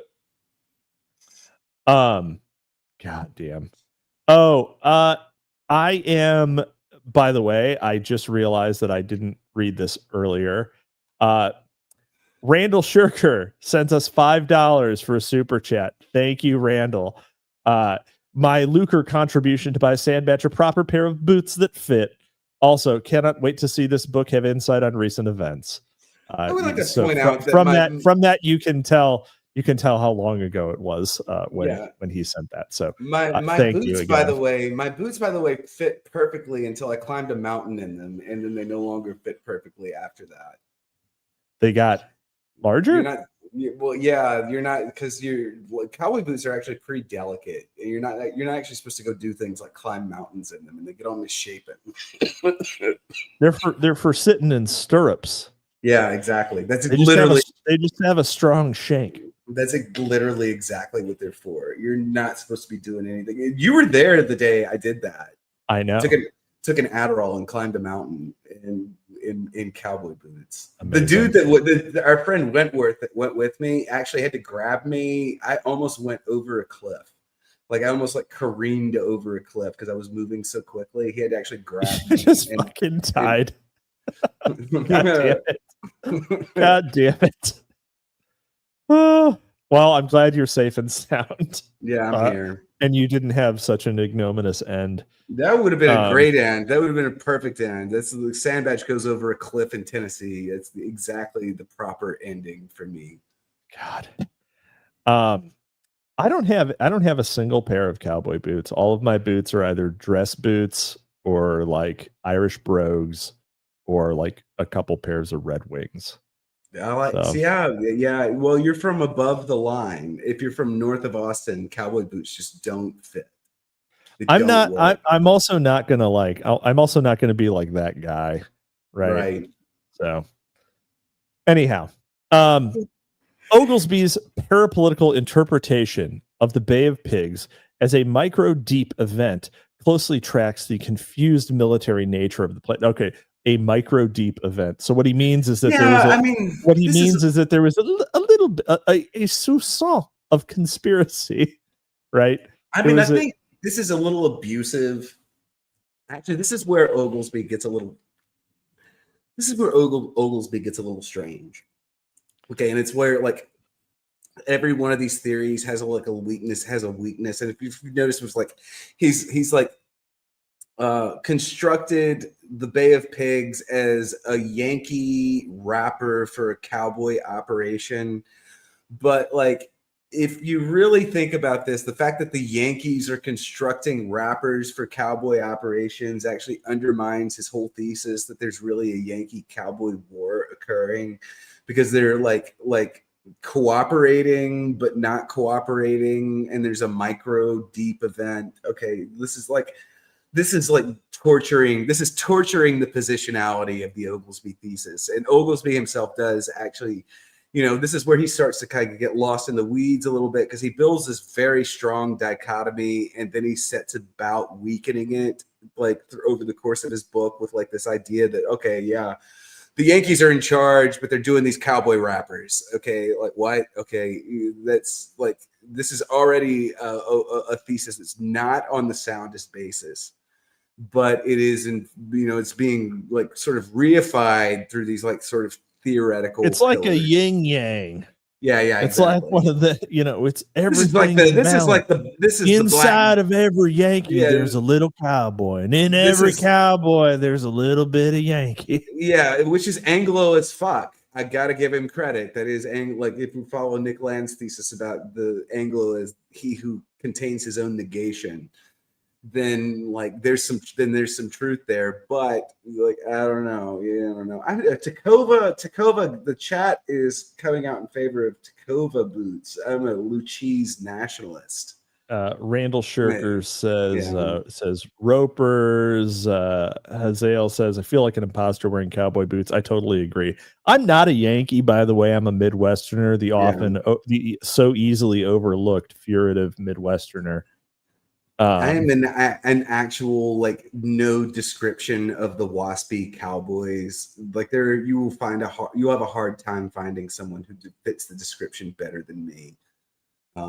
But yeah. So like I am like almost to the point where I miss the George W. Bush administration is the level of cowboy that I'm on.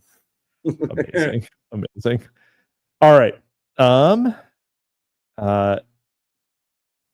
Let's see. Micro deep event closely tracks with the confused military nature of the plan, which was in turn the external manifestation of the underlying and unresolved tensions of the dual state.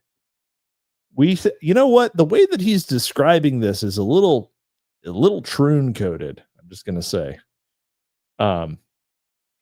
We see Kennedy's Cuban policy better if we simply recognize that it was formed under conditions of internal conflict. conflict within executive policy apparatus itself.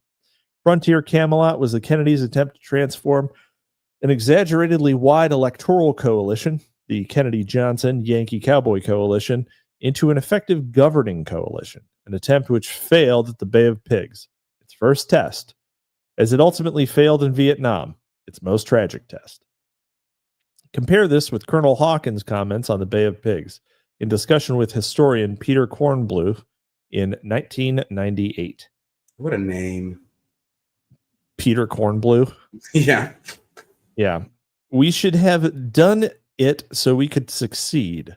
That was the whole thing. No one seemed to have success in mind. What they had in mind was, is someone is going to know about this. Success was what they should have been thinking about. It was a fundamental error that was really the underpinning of all the other errors made, because everybody at the political level was trying for plausible deniability. And that caused so many restrictions that the operation could not really be successful. You see, that's what I mean. Hold on. You know what we call, the common parlance of focusing on social consequences over outcomes is the spectacle. No. That is the common explanation of that is the longhouse. Oh god, yeah, that's true. I was like, I'm all hopped up on Mad Dog 2020 and NyQuil now. So you have to like lead me to things. Yeah, no, it's the longhouse because men are objective driven and women are focused on social outcomes. But like, yeah, this is something what that is longhoused is overly focused on appearances rather than success. Yeah, but this is what I mean. We're like, okay, we're sending these people. Like, no one has ever given a good accounting of the Bay of Pigs, and even like yes, I'm really drinking. No, I drank a Mad Dog. The red grape wine. Wonderland Shadow asked in chat, "Are you really drinking MD?" I love Mad Dog, and it's like one of these. That is fucking disgusting. Mad Dog 2020 comes in like Gatorade colors. Yeah, no, exactly. I'm too poor, so y'all should sneeze your super chats. And but this is what I mean whenever I'm talking about how like there doesn't seem to be any definable like victory metric. Like it's like what is the victory of the cat on a hot tin roof? It's just staying on. It's like literally what in the last page that we see. Haven't you ever heard of Ride the Tiger? Yeah, it's Ride the Tiger, which by the great band, the Jefferson Airplane, has a song from the same era called Ride the Tiger. But like, there's no one has ever given a really good accounting of what we were even trying to do with the Bay of Pigs invasion. It's like there's no success metrics defined, there's no checkpoints, there's no nothing. It's just like kind of Cuba has a revolution, dude. Right? Right. That sounds like literal Antifa shit. Okay, it's like, yeah, of course, then the workers' strike is going to happen. The general uprising occurs. Fuck, I don't know. Wonderland Shadow is thinking of a proactive question that won't upset Capitalisimo. I'm curious as to what that could be. I wonder. I do wonder. Send it in a super chat, please. Yeah, super chat. Let's see. Directly portending the future and greater catastrophe of Vietnam, the cowboy mindset of the JCs on display during Zepeda clearly rendered it incapable of adequately planning and implementing a successful large-scale covert operation. According to Esterline, we, the Zapata Plan Task Force, would have debates and meetings among ourselves about the merits of this or that plan when, all of a sudden, and this had nothing to do with the White House, but all of a sudden we would get a new order, usually coming from a member of the special group on Cuba, telling us that we needed more of this or that, always more of something. Very often it would be generated by some general who was a member of the special group. It was often chairman of the Joint Chiefs, General Lyman, Lemnitzer, for example, but others did this too. Those guys just didn't understand anything about guerrilla warfare. They wanted to fight this thing as if it was World War II in Europe or something. The whole thing. Land a huge invasion force and march forward until you liberate the territory. See, this is what I was saying. It's like you would never see this before. You would never see a mission definition like this in World War II. There would be very clearly defined objectives, and there are none at the Bay of Right. Pigs. Right. The accentuating problem here, which is what made Cuba the albatross of the Kennedy administration, was that direct military intervention was the only truly reliable means of eliminating the Cuban government, given the overwhelming popularity and broad-based support of the Castro regime.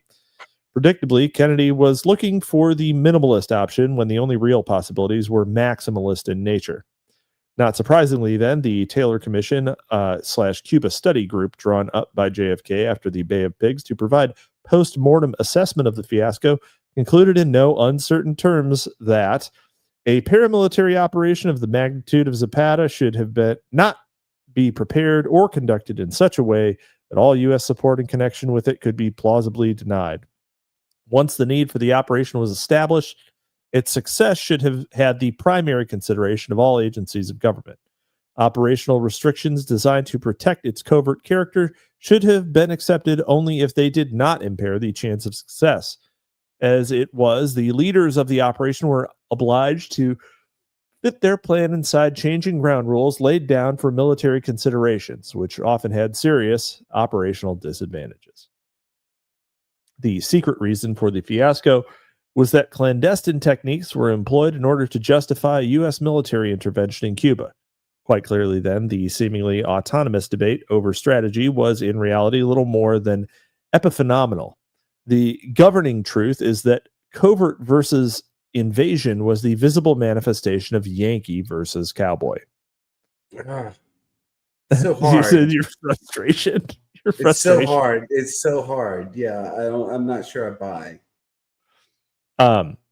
This is why it is so important to see the Kennedy administration's record not in terms of its outward rationality, for it had none, and not as the expression of Kennedy's will alone, for his will did not prevail, but in terms of the impassioned political infighting that in reality constituted its actual life. It is the relations of power in America that speak in Kennedy's apparent formula. If the Cuban exiles can make the invasion alone, let it be done, but only if. Or again, if the Vietnamese threat can be contained with a special forces level commitment and without disrupting North Atlantic relations, let it be done, but only if. It is at precisely this juncture that the parapolitical scholar is forced to confront what is perhaps the single most disturbing series of documents of the Kennedy administration in regard to Cuba, the JCS proposal for Operation Northwoods. Ooh. It is important to note that some skepticism over the authenticity of the Operation Northwoods documents has been expressed by Carol A. Valentine, who finds problematic the occasional use of British rather than American English throughout the document. However, most parapolitical scholars accept their authenticity. Personal correspondence with Peter Dale Scott. Prepared by the chief of the JCS, Army General Lyman Lemnitzer, the operation constitutes an unsettling hybrid of both covert and military measures. A clandestine form of parapolitical theater to induce an integrated spectacle, presaging a military invasion of Cuba. U.S. military intervention will result from a period of heightened U.S.-Cuban tensions, which place the United Nations in the position of suffering justifiable grievances. World opinion and the United Nations Forum should be favorably affected by developing the international image of the Cuban government as rash and irresponsible, and as an alarming and unpredictable threat to the peace of the Western Hemisphere. Northwoods is an exceptionally grandiose example of the false flag, the entirety of the operation embedded within the overarching theatrical strategy of staging and managing public spectacle. It is therefore necessary to keep the nebulous relationship between the theatrical and the clandestine in mind at all times. The basis of the theatrical event is the encounter between different participants, where the boundaries between performer and spectator are in a state of flux. This fluid situation changes not only the context, but the quality of production and communication. The sharing of the same space, which reveals a collective intent, can vary from a simple juxtaposition of presence that establishes a minimal level of connection to harmonizing common physical action. The participant can shift role from actor to spectator and vice versa, thereby determining each time a different level and quality of engagement and varying degrees of involvement. Somewhat in contrast to the convoluted counterintelligence, i.e. PSYOP, of the actually implemented Operation Mongoose, Northwoods involved more overt elements of the brazenly theatrical. Wonderland Shadow, for $10, writes, if, as Wilson shows, so many events are structured as operations, where does genuine political agency survive? At the level of the state, the citizen, or only an interpretation after the fact? Wonderland Shadow, is that JJ? It's got to be JJ. But genuine political agency. So, what would genuine political agency at the level of the state look like? I have a difficult time with that because political agency is something that I only understand as individually exercised. And so you have to devolve straight to the citizen. So, okay, so many events or structures, operations, and you have to land. Okay, so where agency lives is in the almost in the neuronal interpretation of events. That's an incredibly difficult question because it does, and this is one of the key questions of post-World War II political theology is where does agency live? Because what we see we haven't, of course, we've covered MK Ultra quite a bit. We're covering MK Ultra right now. This is MK Northwoods and Mongoose are both well underneath the MK Ultra umbrella. But we're looking at what happens whenever the person is no longer conceived as a human and they're conceived as a machine that has sort of input settings and dials that can be pressed, and that nothing that they consciously choose to decide. You're sitting here and you're imagining, okay, so yeah, so you're imagining a situation where a person believes something, but the state sort of swamps their entire experiential field with stimuli that force a mechanical response from them. Where does agency live there? I don't actually know. Okay, I think we can start to see, and this is where my interpretation starts to get a little strange with respect to most of the world, is I think that artificial intelligence actually is returning a measure of agency because it can actually discern, it can actually filter out effectively and objectively some of these, some of what we would consider to be these MK Ultra or these artificial stimuli. You can actually choose where agency lives is in the block button and in the what words you choose to filter out. You can actually algorithmic, and this is Prude would be really interested in listening to this, I think. But where agency actually lives is in your ability to alter the settings of the algorithmic flow of information directly into your sort of receptors. A lot of people aren't exercising any agency at all, but some people are. Well, but okay, hold on. I'm gonna push back on that. I mean, everyone ultimately does have total agency, right? You do ultimately have agency.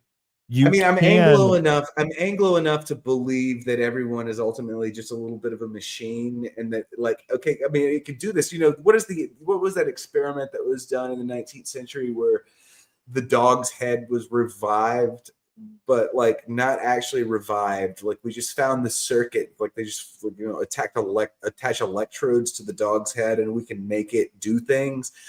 I actually think, for instance, I think the effect e-girls have on men, I think they're frequently taking advantage of the fact that there are certain things that you can do to men that will have an involuntary reflexive effect. I think there are certain things. I think there's, and I've referred to this before as the equivalent of feminine rape. Whereas, are you just talking about sympathetic nervous system responses, or no, actually that. I mean, this is I have to tell you that someone making you get a boner is not rape. No, it's not. But okay, it's. I mean, it's not, and it's certainly not socially constructed as such. But I mean, I think that, where's the question of agency? It does start to get very thin if you start to integrate the concepts like, okay, this person is actually a biological specimen. You're a meat tube. You're a tube within a tube in a very de-dimensionalized way. You are actually a machine that can, and like, if these sensors are never found, you can make rational decisions about a lot of things, and therein lies agency. But I do think that at a certain level of like stimulus swarm, it actually does become involuntary, and agency starts to shrink. This is a very controversial opinion on my part, and again, I'm crazy. Yeah. Okay, I mean, I do kind of believe in radical freedom and also ubiquitous influence. Oh yeah, So see, exactly. That's probably the most parsimonious way of stating it. It's like, if you're thinking about, baby's first philosophy, if we're thinking about, Camus and Sartre, just, The only philosophy I believe in is Heraclitus. Actually, it's probably actually Kierkegaard, especially if we're talking about influence and the fear of the truth or falsity of your knowledge. Then something like Fear and Trembling is probably closest. Except instead of trying to discern whether or not the voice in your head is the voice of God, it's just trying to figure out where your original thoughts begin and where the ops that have been played on you end. Right. Friedman has an interesting take here. He says the reason why psyoping has to be done is because you exercise agency whether you want to or not, and if there's no Jolly around, they more or less negate each other. I tend to actually fall I think that's true. But I mean, again, with somebody like Jolly, the whole question of agency is the existence of someone like Jolly West, who is so actually good at producing the same outcome, producing the desired outcome consistently. I think he produced a lot of failures too. But I mean, right, exactly. It's clear that he was learning from mistakes. How do you handle this quote state of exception? Okay, how do you in the vast majority of cases, there's wide-ranging agency, but in the hands of a particular Black Widow, somebody like Jolly West or somebody like some of the e-girls that I've been mixed up with, how do you actually perform agency when like the chemical signals are juxtaposed so perfectly? Like how does it's almost like the way the COVID vaccine works, where like it produces biochemical bindings that are so perfect that they become very difficult to escape. I actually think this is where the question of modern philosophy is like, what actually can we construe as agency? And I don't necessarily have a good answer for it. But again, I'm crazy.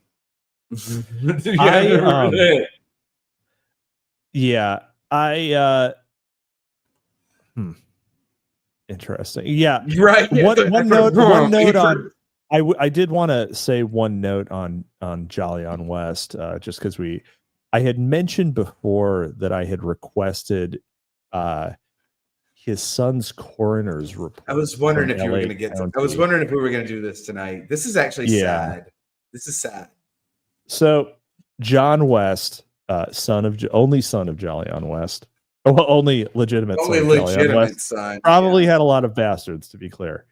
He did get around. So he ended up writing a book called The Last Conversations about his assisted suicide of both his father, Jolly West, and his mother. And it was basically, I mean, it was sorry, The Last Good Nights.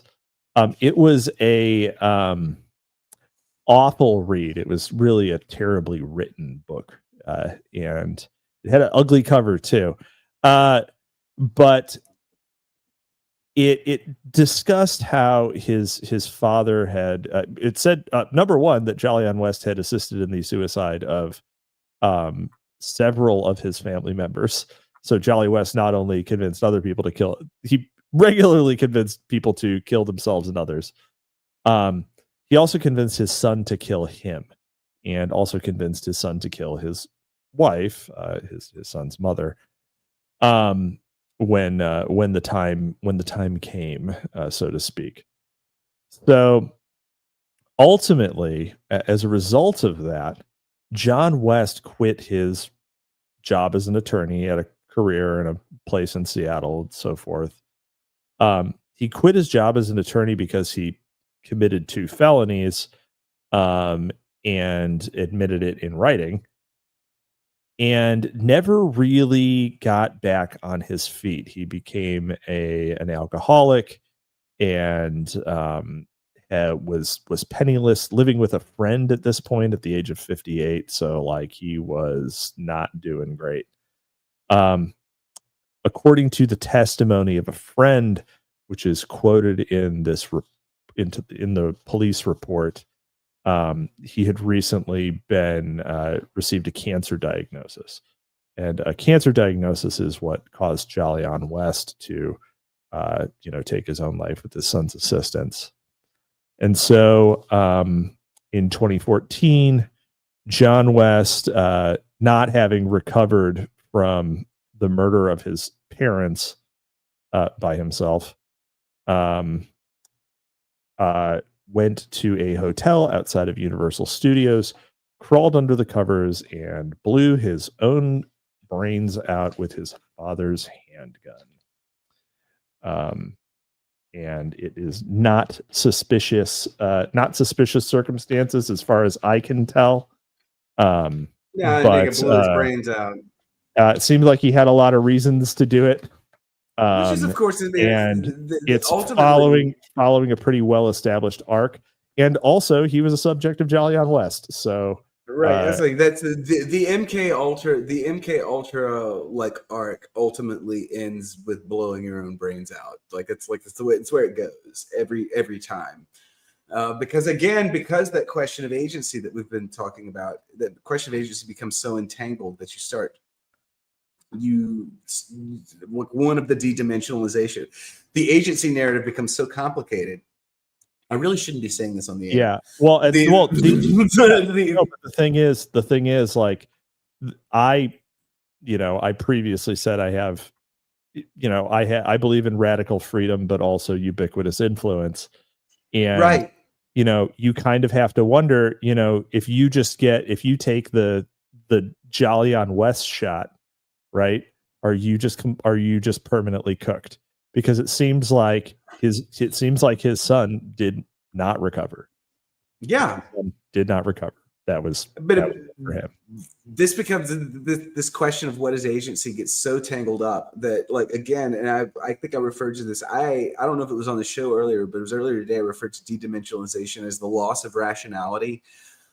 Is that whenever? Oh no, it was when someone accused me of projecting. Okay, and I insisted that I was not, because but I didn't give the justification for it. Because projection is what happens. Projection is a loss of rationality, and the question of agency is also a question of rationality.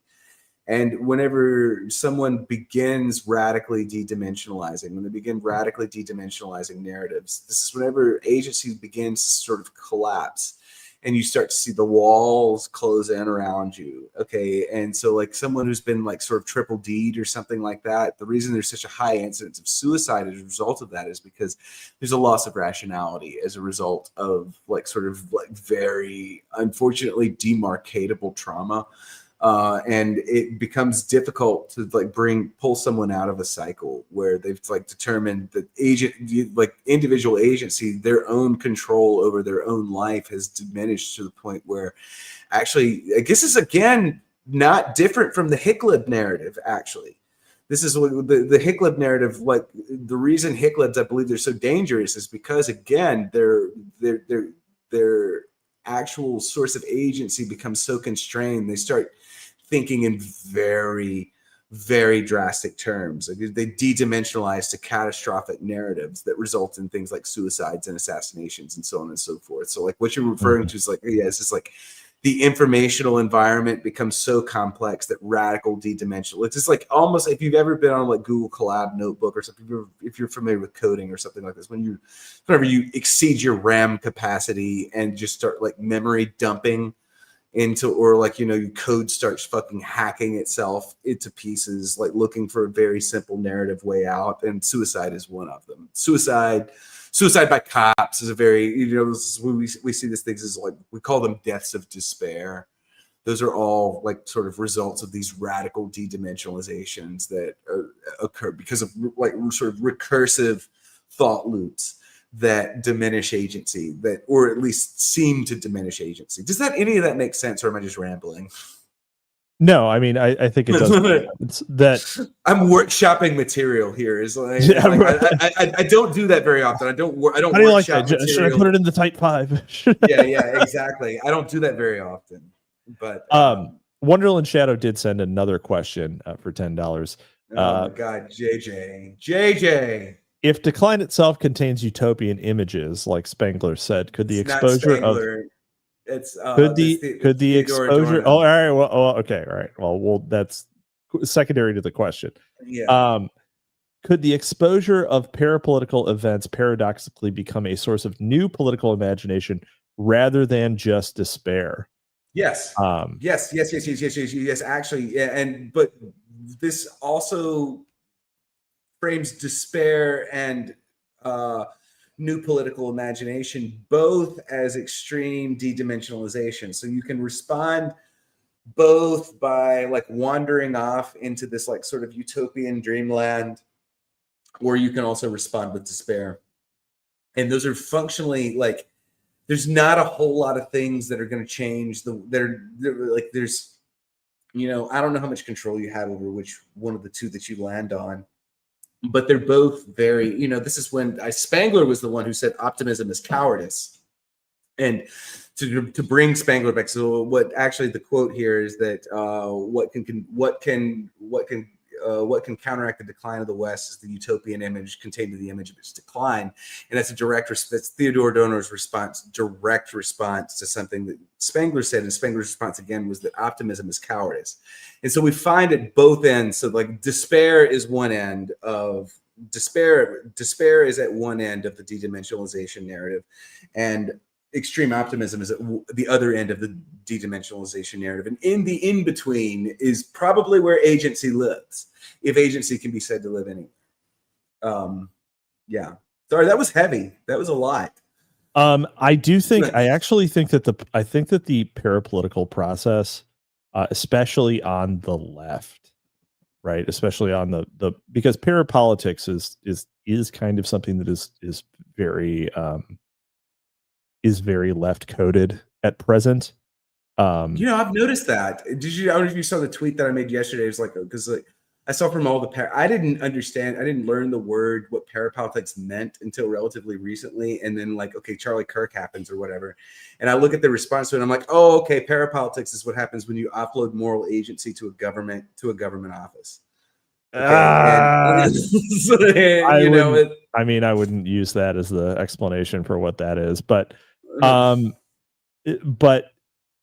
yeah, I think that one of the reasons why it is growing so well is because there are leftists who can recognize certain parts of reality, right? They're not completely incapable of recognizing there are humans who have received the gift of rationalization as little as they might decide to use it, or rationality and reason, not rationalization. Everyone has that. Everyone uses that too much, but like they recognize certain things that the right also recognizes, which is that there is broad support in society for various things, and institutionally, those things are not produced. Right? Why is that? Why is it that the electorate can broadly support one thing and the government does not provide it? Right? Why do elected officials do what they do? And some of the some of those people will get into things like parapolitics as explanations, because they recognize that they do not have the full story.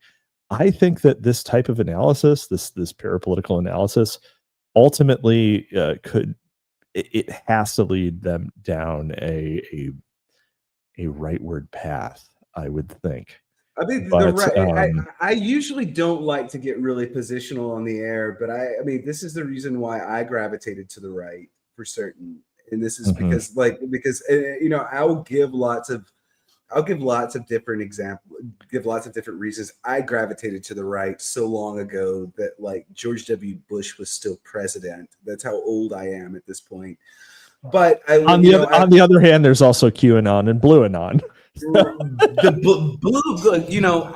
Blue Anon is really fascinating to me because it's like this incredible pastiche, but it really did seem to me a long time ago that the right was the only direction that was offering any kind of actual moral agency. And that was, via counterculture, which I think we've actually, and, it's easy in day-to-day life to not really notice the difference. But if you actually look at like how far, like at I hate the phrase Overton window, and I think it's massively poorly used.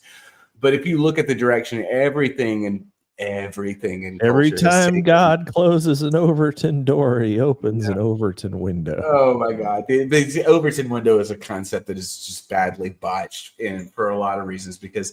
In part because it sort of like posits a nominal like sort of procedural like drift, whereas I actually think it happens rapidly in massive enjambments.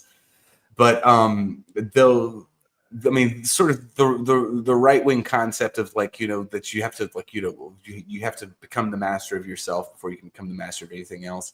It's been incredibly helpful to a lot of people, and I think it's moved the flag considerably further than the left wing. What currently considered the left wing concept of parapolitics, I think, is a bit paralyzing. But this is also a really slipshod take, because I've only been aware of what parapolitics means for 2 weeks, And I'm kind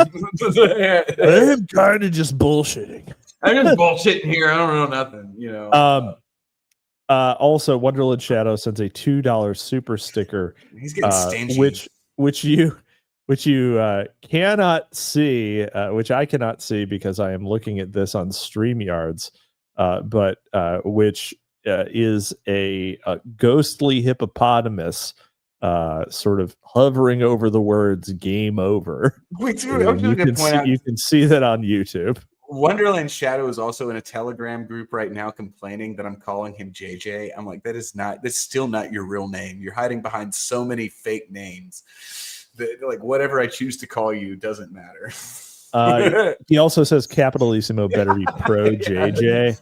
I am cautiously optimistic about JJ. He's getting so much better.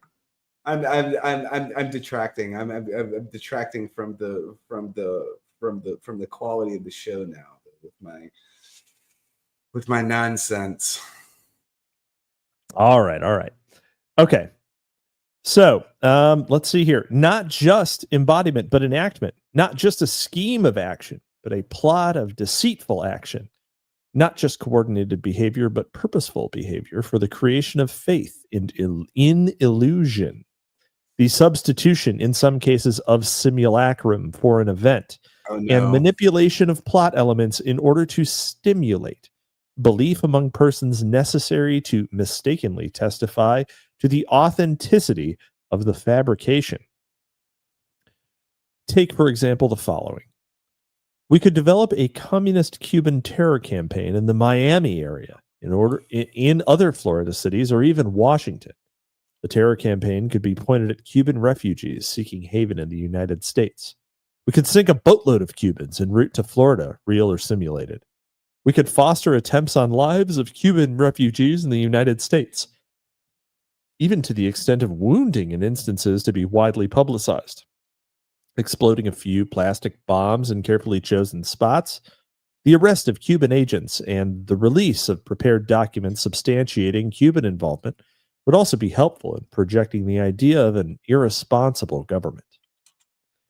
As theatrical scholar Tracy C. Davis has rightly pointed out. Wait, hold on. No, I want to put it. That's from footnote 41. Who is this, and what is the Tracy source Davis. of this? What is Tracy this Davis. quote? Well, yeah, what is the source of this quote for the use of the word simulacrum? What? The use of that this was word again. That was simulacrum. again. Tracy Davis. Okay, so that's a historian. That's not a government document or anything like that. Let's see. Yes. Okay. The recognition of elements ubiquitous in dramatic writing and stage performance in diverse cultural manifestations, whether a written document or a news story, a community event or an international dispute, an ideological conflict, or witnesses contrasting points of view, is not merely resemblance. It depends upon the borrowing or appropriation of elements from theater and drama, as well as the ontology of script or performance. Wholly consistent with the parapolitical logic of the strategy of tension, Lemnitzer and the JCS, displaying a total misunderstanding of the nature of metaphor, propose ways to stage the provocation that could lead to war. In such a case, stage is not only a verb indicating the calculated orchestration of events, but also stands for a process that deliberately blurs the demarcations between simulations and their legitimization. Performance, by these terms, is not so much the context of Northwoods as its precondition. In other words, Northwoods is thoroughly Debordian in its assumptions.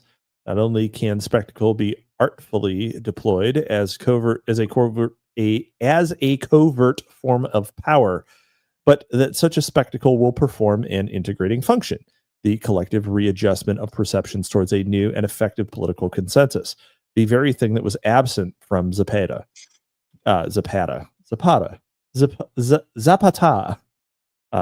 And following the ultra-cynical instrumentality of spectacular power, I might even be tempted to conclude that Northwoods does indeed make a kind of parapolitical sense.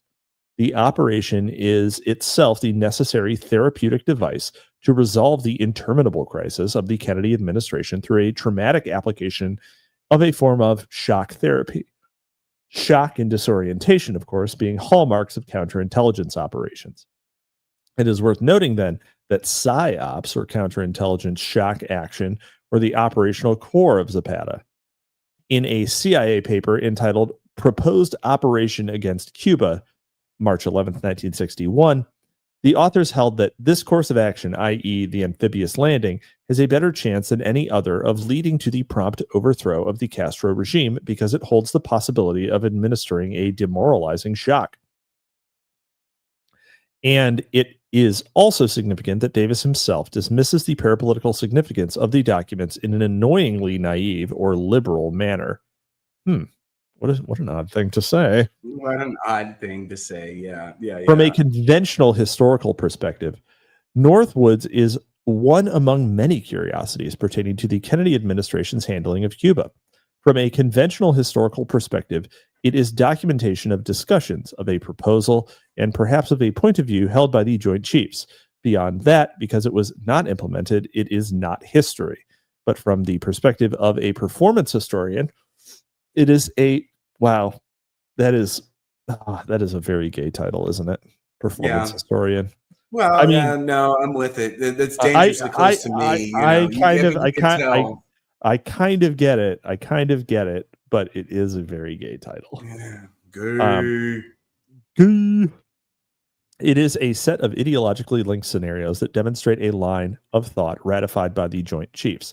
That is maybe actually my most normie con thing, where, like, even though I'm a total word cell and a humanities guy, I still have very little respect for that type of thing. When it's like when it's like sort of when it's sort of hung out in the language of academia. I mean, this space is like the proliferation of this kind of languages probably did more to discredit us as a tribe than any other single thing, you know. So it's like hard to like really like. Fair enough. You know. It is a set of ideologically linked scenarios that demonstrate a line of thought ratified by the Joint Chiefs. Thought made concrete as a set of actions that are templates for events that were, on some level, imaginable and advocated. Northwoods was not implemented, and in that sense is not history, but neither is it fiction. Like a dramatic script, it exists as actions in potentia. Yet, like dramatic script that is real, it results in an imaginative acts that make its reading historicizable. It exists as potential that was once acted upon insofar as Lemnitzer envisioned the scenarios and sought approval for them from higher authorities, and this in itself is a form of performance. Yeah, I don't know about that. The obvious question here is, how can Davis be so certain that Northwoods was never actually implemented? So true, right? It's like, oh yeah, this is a really good idea, except you submitted it in this way, so we're going to say no, but also let's go over here, right? You know what I mean? Like, why would you say, yeah? It's like, well, clearly we're not going to approve this because, you know, now it's in the public record. Yeah, implemented, albeit in a different form. If certain historical events, JFK Dallas, LBJ Tonkin, Nixon Watergate, were really theatrical events, and by virtue of their false flag status, deep events, excuse me, then we are facing the prospect of a doubled form of Debordian spectacle, the manufacturing of a false reality that remains unidentifiable as illusion as prescribed by counterintelligence orthodoxy. There it is clear evidence that the germ of Northwoods originated within the Eisenhower White House. According to James Bamford, Lemnitzer was directed to formulate a plan using phony evidence, all of it which would be blamed on Castro, thus giving Lemnitzer and his cabal the excuse as well as the public and international backing they needed to launch their war. And there's a footnote here. The idea may actually have originated with President Eisenhower in the last days of his administration. With the Cold War hotter than ever and the recent U-2 scandal fresh in the public's memory, the old general wanted to go out with a win. He wanted desperately to invade Cuba in the weeks leading up to Kennedy's inauguration. Indeed, on January 3rd, he told Lemnitzer and other aides in his cabinet room that he would move against Castro before the inauguration if only the Cubans gave him a really good excuse. Then, with the time growing short, Eisenhower floated an idea. If Castro failed to provide that excuse, perhaps, he said, the United States could think of manufacturing something that would be generally acceptable. What he was suggesting was a pretext, a bombing, an attack, an act of sabotage carried out secretly against the United States by the United States. Its purpose would be to justify the launching of a war. It was a dangerous suggestion by a desperate president. Let's see. And the strong impression that Lemnitzer was merely following a formally prescribed form of thought actively encouraged by the executive is further evidenced by the history of the production and distribution of the documents. The plan for Northwoods was officially completed and submitted to the Secretary of Defense, Robert McNamara, on March 13th, 1962. One of my heroes, by the way. I love McNamara. McNamara? Yeah. Memorandum for the Secretary of Defense. The Joint Chiefs of Staff have considered the attached memorandum for the Chief Operations Cuba Project, which responds to a request of that office for brief but precise description of pretexts which could provide justification for U.S. military intervention in Cuba. Justification for U.S. military interventions in Cuba. It is recognized that any action which becomes a pretext for U.S. military intervention in Cuba will lead to a political decision, which will then lead to military action. Appendix 2, Enclosure A, Draft Memorandum for Chief Operations, Cuba Project. This plan, incorporating projects selected from the attached suggestions or from other sources, should be developed to focus all efforts on specific objective, which would provide adequate justification for U.S. military intervention. Such a plan would enable a logical buildup of incidents to be combined with other seemingly unrelated events to camouflage the ultimate objective and create the necessary impression of Cuban rashness and irresponsibility on a large scale, directed at other countries as well as the United States. The plan would also properly integrate the time, phase, and course of action to be pursued. The desired resultant from the execution of this plan would be to place the United States in the apparent position of suffering defensible grievances from a rash and irresponsible government of Cuba, and to develop an international image of Cuban threat to peace in the Western Hemisphere. By this time, however, the White House had decided against a physical invasion, relying instead upon anti-Castro insurgents aided and abetted by the U.S. to either overthrow or assassinate Castro themselves. Accordingly, at the March 16, 1962 meeting between Lemnitzer and JFK to discuss Northwoods, President Kennedy told Lemnitzer that there was virtually no possibility that the U.S. would ever use overt military force in Cuba. However, in a memo sent to McNamara on April 10, 1962, Lemnitzer opined that the Joint Chiefs of Staff believe that the Cuban problem must be solved in the near future. Further, they see no prospect of early success in overthrowing the present communist regime, either as a result of internal uprising or external political, economic, or psychological pressures. Accordingly, they believe that military intervention by the United States will be required to overthrow the present communist regime. Lemnitzer's memo to McNamara not only replicated the PAST, a CIA document program of covert action aimed at weakening the Castro regime, written on May 16, 1961, openly stated there would be no intervention of U.S. armed forces except in response to aggressive military action by Cuba directed at the United States. But it certainly anticipated the future as well. I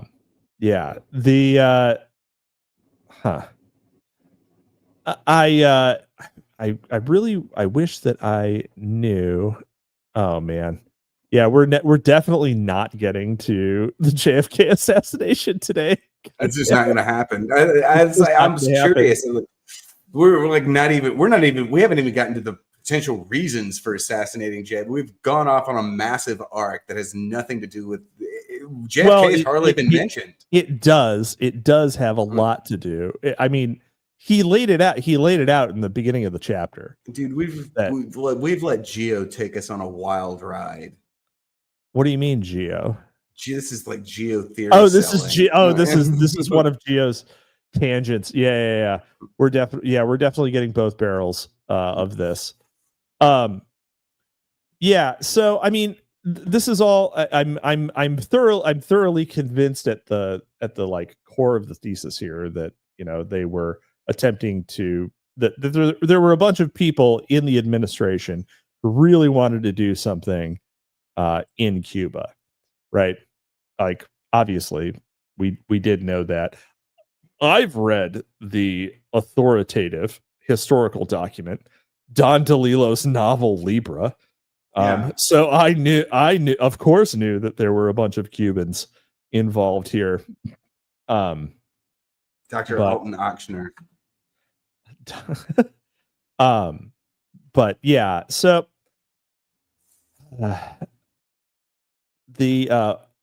Randall Shirker says, I always thought it was weird that Dulles would go ahead on a plan that he knew wouldn't work and did everything possible to sabotage it. Well, a lot of people do things like that. There are a lot of people who will advocate for something in public and then kill it behind closed doors. Nobody does that. Nobody does that. Who the fuck does that? Speaking of people who are doing things who are not managing the narrative correctly, I just found out. I just noted, or this was just sent to me. Attorney General Pam Bondi, in an interview, says there's free speech and then there's hate speech, and there is no place, especially now, especially after what happened to Charlie in our society, will absolutely target you, go after you if you are targeting anyone with hate speech, which is plausibly such a bad such a bad framing of the criminalization of Antifa cells. Such a bad framing of that as to like constitutes sabotage. I don't know yeah. about that, but oof, It's oof. No, because we can't. The administration cannot do anything with that framing. That framing does not work. That framing doesn't work at all. And will actually completely destroy any subsequent attempts to criminalize Antifa. So just saying, and you couldn't. You also, like, because there are so many points at which, so many points at which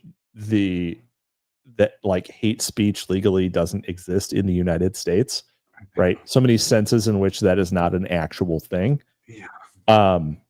That if that is the framing, then there will be attempts in court to use that framing to completely neuter any response from the government. We're actually going to see leftist Jewish lawyers permanently make the case that there's no such thing as hate speech.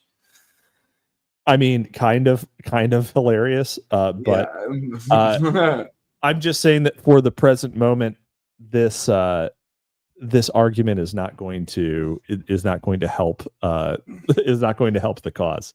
Right. So that is a poor management of the spectacle, poor narrative control. Would almost say. If I weren't so crazy, I could have a job working in the regime and this wouldn't happen. But unfortunately, I'm batshit insane. So I'm on a podcast on Monday night with you wonderful people. Oh my God. I'm just a guy who hangs out with crazies for fun. Yeah. Nothing strange at all. Anyway. Sam Bondi posting Cole again. Yeah, of course she is. Sex Freakman says, you know what else is poor management of the spectacle? Not getting an entropy. Well, they did fix entropy, so I really should do that. But I can't do it right now because I'm busy reading a book to you, son. Sex Freakman. I'm reading a book to you, son. Yep. Are you winning? Are you winning yet, sex? Are you winning yet? Are you winning? Are you winning at sex? All right. Let's see here. In May 1963, Assistant Secretary of Defense Paul Nimitz, Nitze, interesting, sent a plan to the White House proposing a possible scenario whereby an attack on the United States reconnaissance aircraft could be exploited towards the end of affecting the removal of the Castro regime. In the event Cuba attacked a U-2, the plan proposed sending additional American pilots, this time on dangerous, unnecessary, low-level reconnaissance missions, with the expectations that they would be shot down, thus provoking a war. The U.S. could undertake various measures designed to stimulate the Cubans to provoke a new incident, said the plan. Nitze, however, did not volunteer to be one of the pilots. Amazing. I mean, this is what they're building towards the civilian air patrol and the Oswald and David Furey involvement in the civilian air patrol is what they're building towards here. Yep. And it is quite telling that at the beginning of the Cuban Missile Crisis, it was the de facto assistant president himself, Robert Kennedy, RFK, who vetted the option. It's such a garbage parapolitical term right there. The de facto vice president. Okay, yeah. Assistant president. Yeah, assistant president. That's garbage framing. Okay, yeah. Like, go ahead. The way you should say this is the massively over empowered attorney general is the way you should say this. Nepo bro. Yeah. I'm wearing a Bobby Kennedy t-shirt right now. My father. Yeah. When my uncle was the president. Yeah. Who vetted the option of running an improvised false flag operation against Havana. At a high-level White House meeting on the crisis, October 16th, 1962, Bobby hinted at the possibility of a provoked or staged attack to justify removing the missiles from Cuba. One other thing is whether there's some way we could get involved in this through Guantanamo Bay or something, or whether there's some ship that sink the Maine again or something. It's always that's a ship. All those pauses and shit are actually in the quote, so you're welcome. And I realize it was RFK, not RFK Jr., but I don't know what RFK sounded like. He sounded kind of like Kermit the Frog, but with that same accent that you just used. You mean he sounded like Jordan Peterson? Yeah, a little bit. Yeah. You can say if you just like crank up the frequency on "We will go to the moon," and that's they go to the moon. They all sound the same. Wash your penis. Uh-huh. Operation Northwoods, therefore, is highly revealing of the systemic nature of false flag operations. An entrenched part of the spectacular power of PSYOPs. Although somewhat dismissive of Lemnitzer, Bamford makes this clear in his authoritative discussion of the documents. Woodpit says also, hello, Woodpit. It's been a while. Says that was more Bill Clinton. It really was. I actually have trouble getting as gravelly as RFK Jr. Can I do Bill Clinton? No, I can't do Bill Clinton's too close to the way. You're doing Jimmy Carter. Yes, Bill Clinton's too close to the way I actually talk. I actually talk. Oh my God. God. No, he's not. Oh. You're doing Georgia. I did not have sexual relations with that woman. Depends on what your definition of is. Oh, that was it. Got it. Hillary says that if a bomb Sarajevo, she'll give me the key to the cut cage. Sex Freakman says I never consented to acts of literature. And yet you're here, and thus your agency has been exercised to have me read you a book. Yeah. All right. Lemnitzer was a dangerous, perhaps even unbalanced, right-wing extremist in an extraordinarily sensitive position during a critical period. Based. But Operation Northwoods also had the support of every single member of the Joint Chiefs of Staff, and even senior Pentagon official Paul Nitze argued in favor of provoking a phony war with Cuba.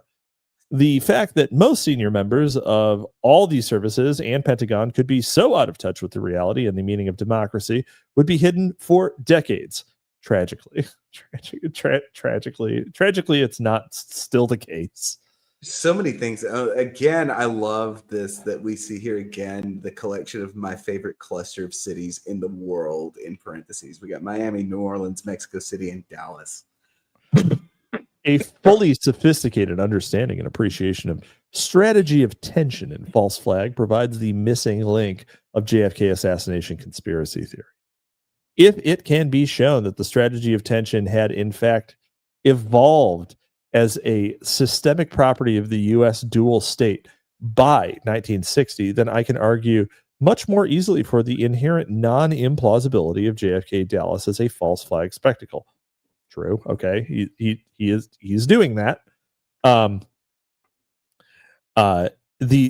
This approach has the added advantage of fully accounting for one of the central facets of conspiracy scholarship.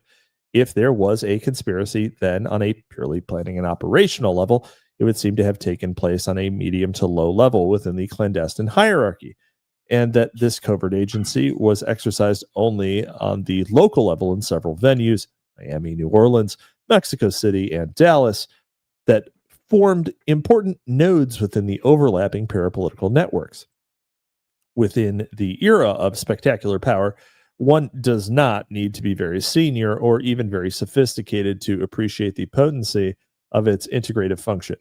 So, deploying the strategy of tension regarding JFK Dallas in the manner of Occam's razor, I get the following. The wilderness of mirrors, the usual suspects. We had been operating a damned Murder Inc. in the Caribbean, Lyndon Johnson. Well, we took care of that son of a bitch, didn't we? David Sanchez Morales. I don't have I don't have an LBJ. I should probably get an LBJ. No, don't even try. It's impossible. Down where your nuts hang. You know, fun story about Something like JFK, that. but because my father is a boomer. My father, never mind my father, but like one of the in one of his few moments, whenever he's not telling me what an awful person I am, who will never amount to anything, and that no one likes me, and that everything I do turns to shit.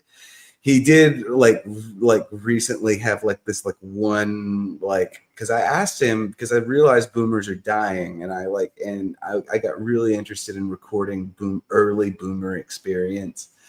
And I asked him, I was like, what did you think about LBJ? And he said, I was so young. He said, the only thing I remember about LBJ was that when he came on television, he was on all 3 channels and he was terrifying. This is what my dad said about LBJ. Oh my God. Yeah.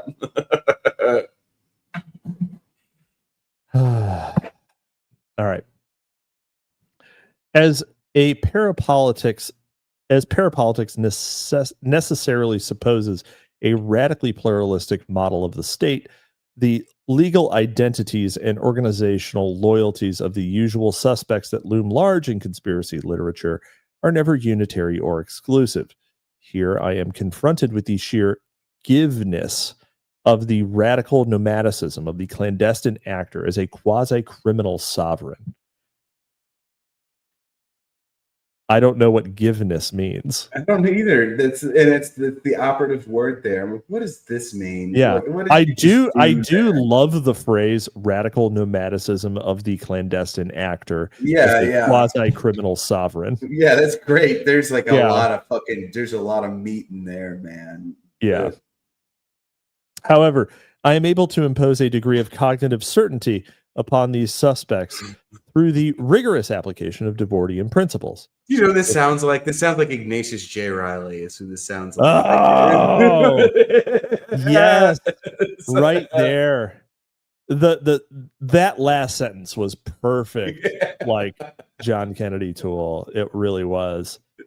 However, I am able to impose a degree of cognitive certainty upon these suspects through the rigorous application of Debordian principles. Yes, that's right. That's right. Yeah, I mean, he would have not gotten through that sentence without mentioning Boethius. But yeah. If the false flag repeats the logic of the integrated spectacle, then the Cuba project self-evidently presents itself as the unifying thread of interpretation. The parapolitical network of linkages centered upon Havana provides the only epistemic apparatus that in equal measure both explains and is explained by the specific public execution in Dealey Plaza. I really wish that was where we could end it, but we've got a little bit more time to go. Yeah.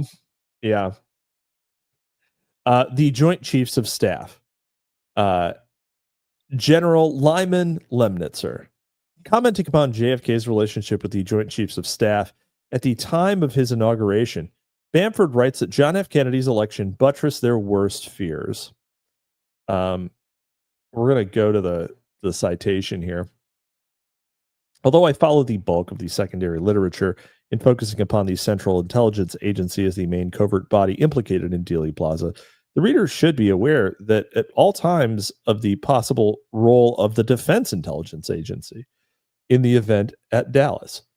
In many ways, military intelligence services were the shadows of the CIA, which had often been used as a cover or a front for the machinations of much less well-known organizations, such as the Sandbatchian favorite Office of Naval Intelligence.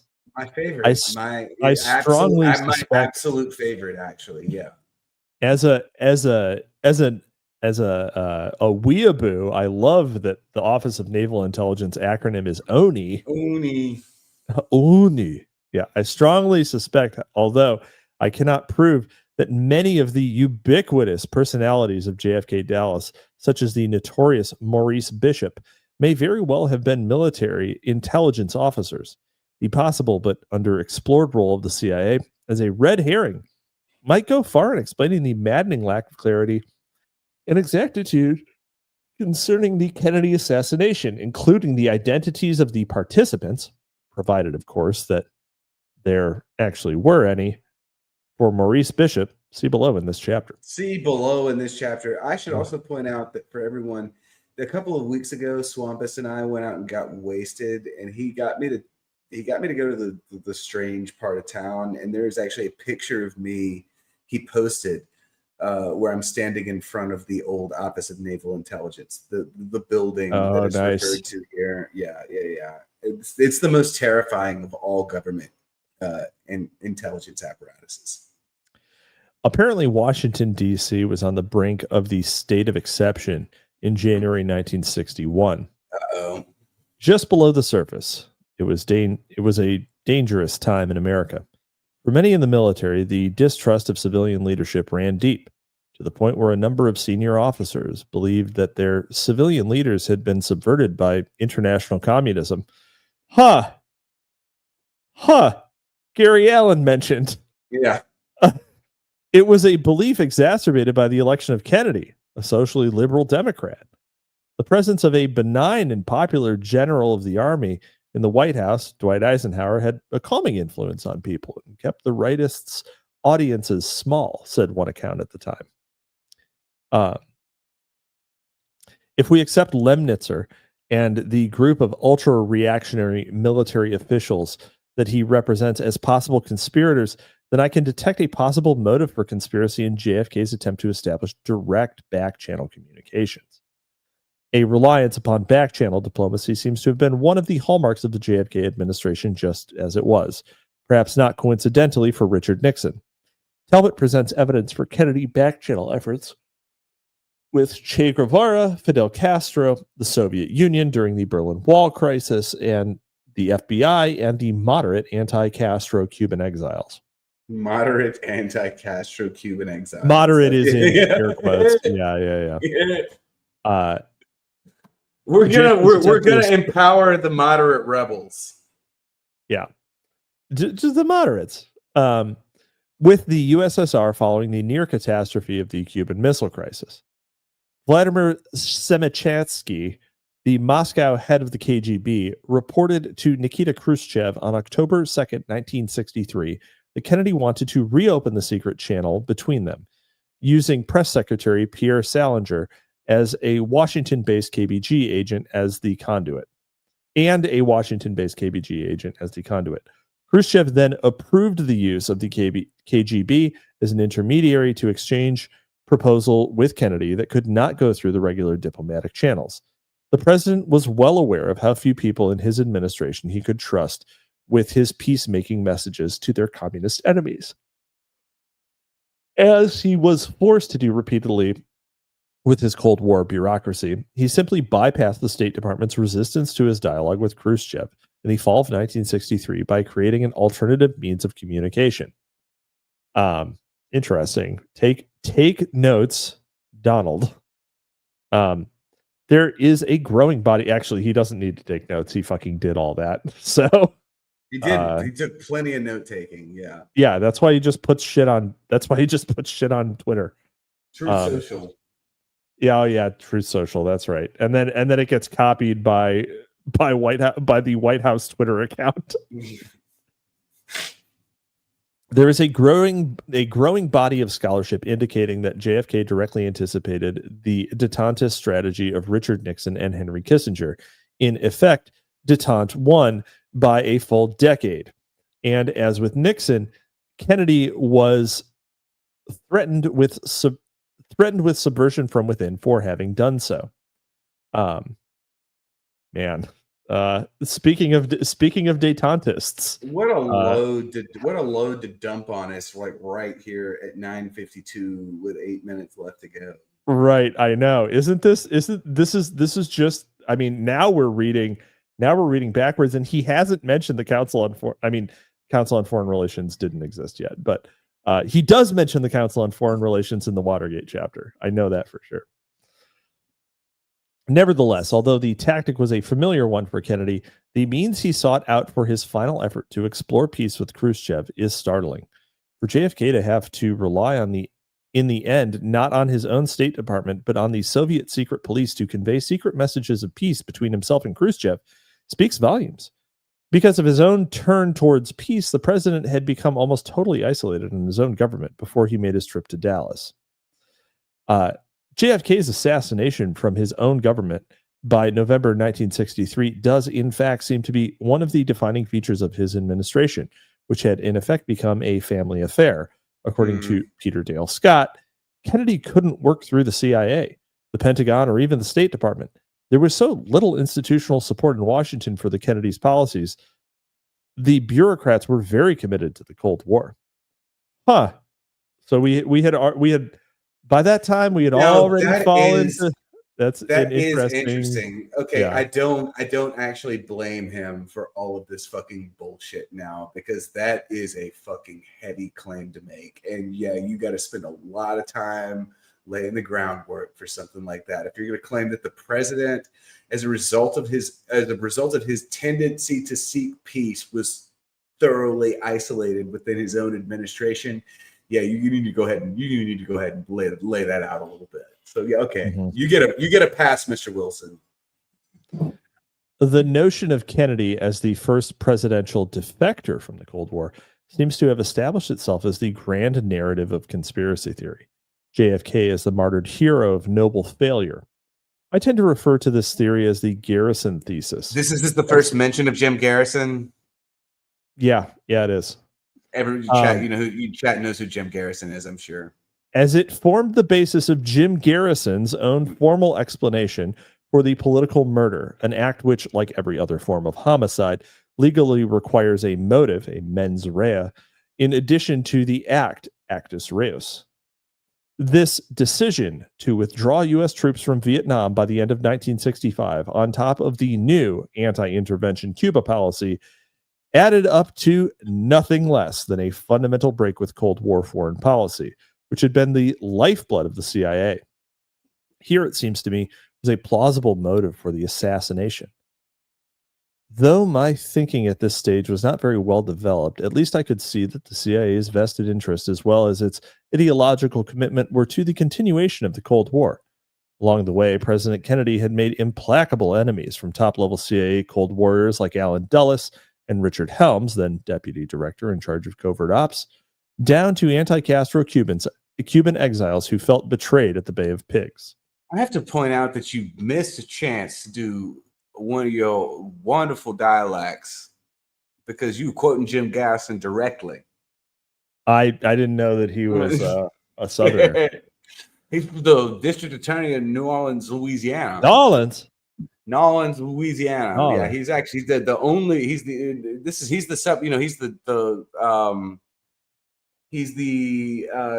Kevin Costner character in JFK. He's the only person who actually brought criminal charges against anyone as part of the JFK conspiracy. And he was crazy. He was insane. Like everyone from New Orleans, he was insane. Yeah. That's what happens when you spend your life resisting the demonic influence of the Loa. As is well known, the Garrison thesis provided the parapolitical narrative spine of Oliver Stone's film spectacle JFK.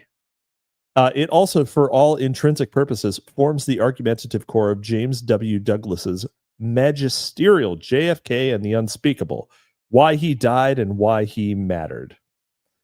The main problems with JFK Dallas as the preemption of Détente 1 as engineered by the JCS and its subordinates within the military intelligence complex is that, once again, it fails to adequately account for the spectacular power invoked. If terminating the back channel itself was the motive, then the murder would have been better handled far more covertly as an inside job performed in secret. But if I apply a priori reasoning and work axiomatically from Dealey Plaza as Debordian spectacle, then it becomes obvious that the parapolitical objectives of JFK Dallas could not have been merely negative in its nature.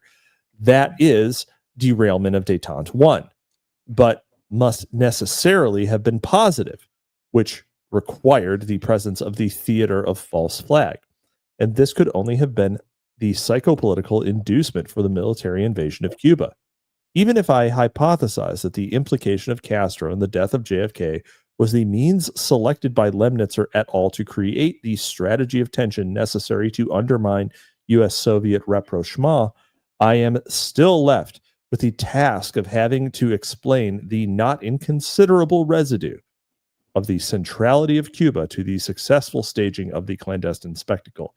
I would also note, because we are not going to continue to be General Edward G. Lansdale, Save him for later. I would note that a major problem with this explanation is that we didn't invade Cuba. We didn't end up invading Cuba. I mean, we did, but we didn't. There were arguably no foreign policy consequences to the death of JFK. I mean, now obviously, all of that is hypothetical. He did, Wilson did point out earlier that like not pulling out of Vietnam, etc., would be a consequence, right? But if the proximate cause was Cuba rather than Vietnam, then why did we not do anything with Vietnam? Or with Cuba, I mean. Why didn't we actually do anything with Cuba? Castro died in bed. Like, you know what I mean? I mean, we did not try to kill him. We did try to kill him. Yeah. A bunch of times. Okay, but it was all cockamamie shit, and also that cockamamie shit was happening before. I mean, that cockamamie shit was happening under Eisenhower and Kennedy anyway. So yeah, that's true. Like, if the whole point was so that we could invade Cuba or do one of these grand strategies, like, well, we didn't. So, in any case, yeah, and also, yeah, see Wook Dev, we never produced propaganda supporting an invasion effort. Yeah, we didn't do that. That would have been the easiest shit to do, right? I mean, Oswald had actual Cuban connections. Like, they could have used that. I mean, they could have used a fucking Cuban, right? Like, there's no shortage of them. Yeah, there's no shortage of them. Yeah. So, I mean, Oswald was had all sorts of spook connections, appeared to be actually a real commie, in some sense, but who knows? Again, I believe the account in Don DeLillo's Libra as the authoritative one, which I've still never read. There's a whole like Israel did it explanation too for JFK. Like that's a whole other one too. All right, folks, we're gonna leave it there. Hopefully no more domestic disruptions. Hopefully no more famous casualties before our next show. But with that, we will see you next time on an undoubtedly wonderful and peaceful September 22nd, the year of our Lord 2025. Sandbatch, do you have anything to say to the folks before we cut it out? No, that ain't nothing. All of you have agency. Deal with it. You're discouraged from questioning and thinking critically. You must accept the word of the leaders. They make you feel guilty if you do question or argue. Your environment is often controlled, cutting you off from friends, family, school, previously held beliefs. They want you to become dependent, provide a poor diet, poor health care, little sleep, and long, exhausting hours of work to make you physically weak and lower your ability to think clearly. Subtly, your self-confidence gets undermined, and your self-image or sense of identity is changed. The leaders control channels of communication. They cut off or put down outside sources of information. Then they bombard you with what they want you to think. They use strong peer pressure, playing on your desire to be loved and accepted. The leaders may promise rewards if you obey them and punishment if you don't, but they alternate harshness and leniency in order to confuse you. The leaders manipulate language, giving special meanings to words that only insiders understand. This is to make you feel like you're part of a special, important, or elite group, and that outsiders are inferior, dangerous, or doomed. You have to confess your shortcomings, mistakes, or misbehavior, sometimes even if these things never really happened. And meanwhile, your time and activities are tightly controlled. You don't have much privacy or energy or time to think because you're too busy doing monotonous, repetitive tasks.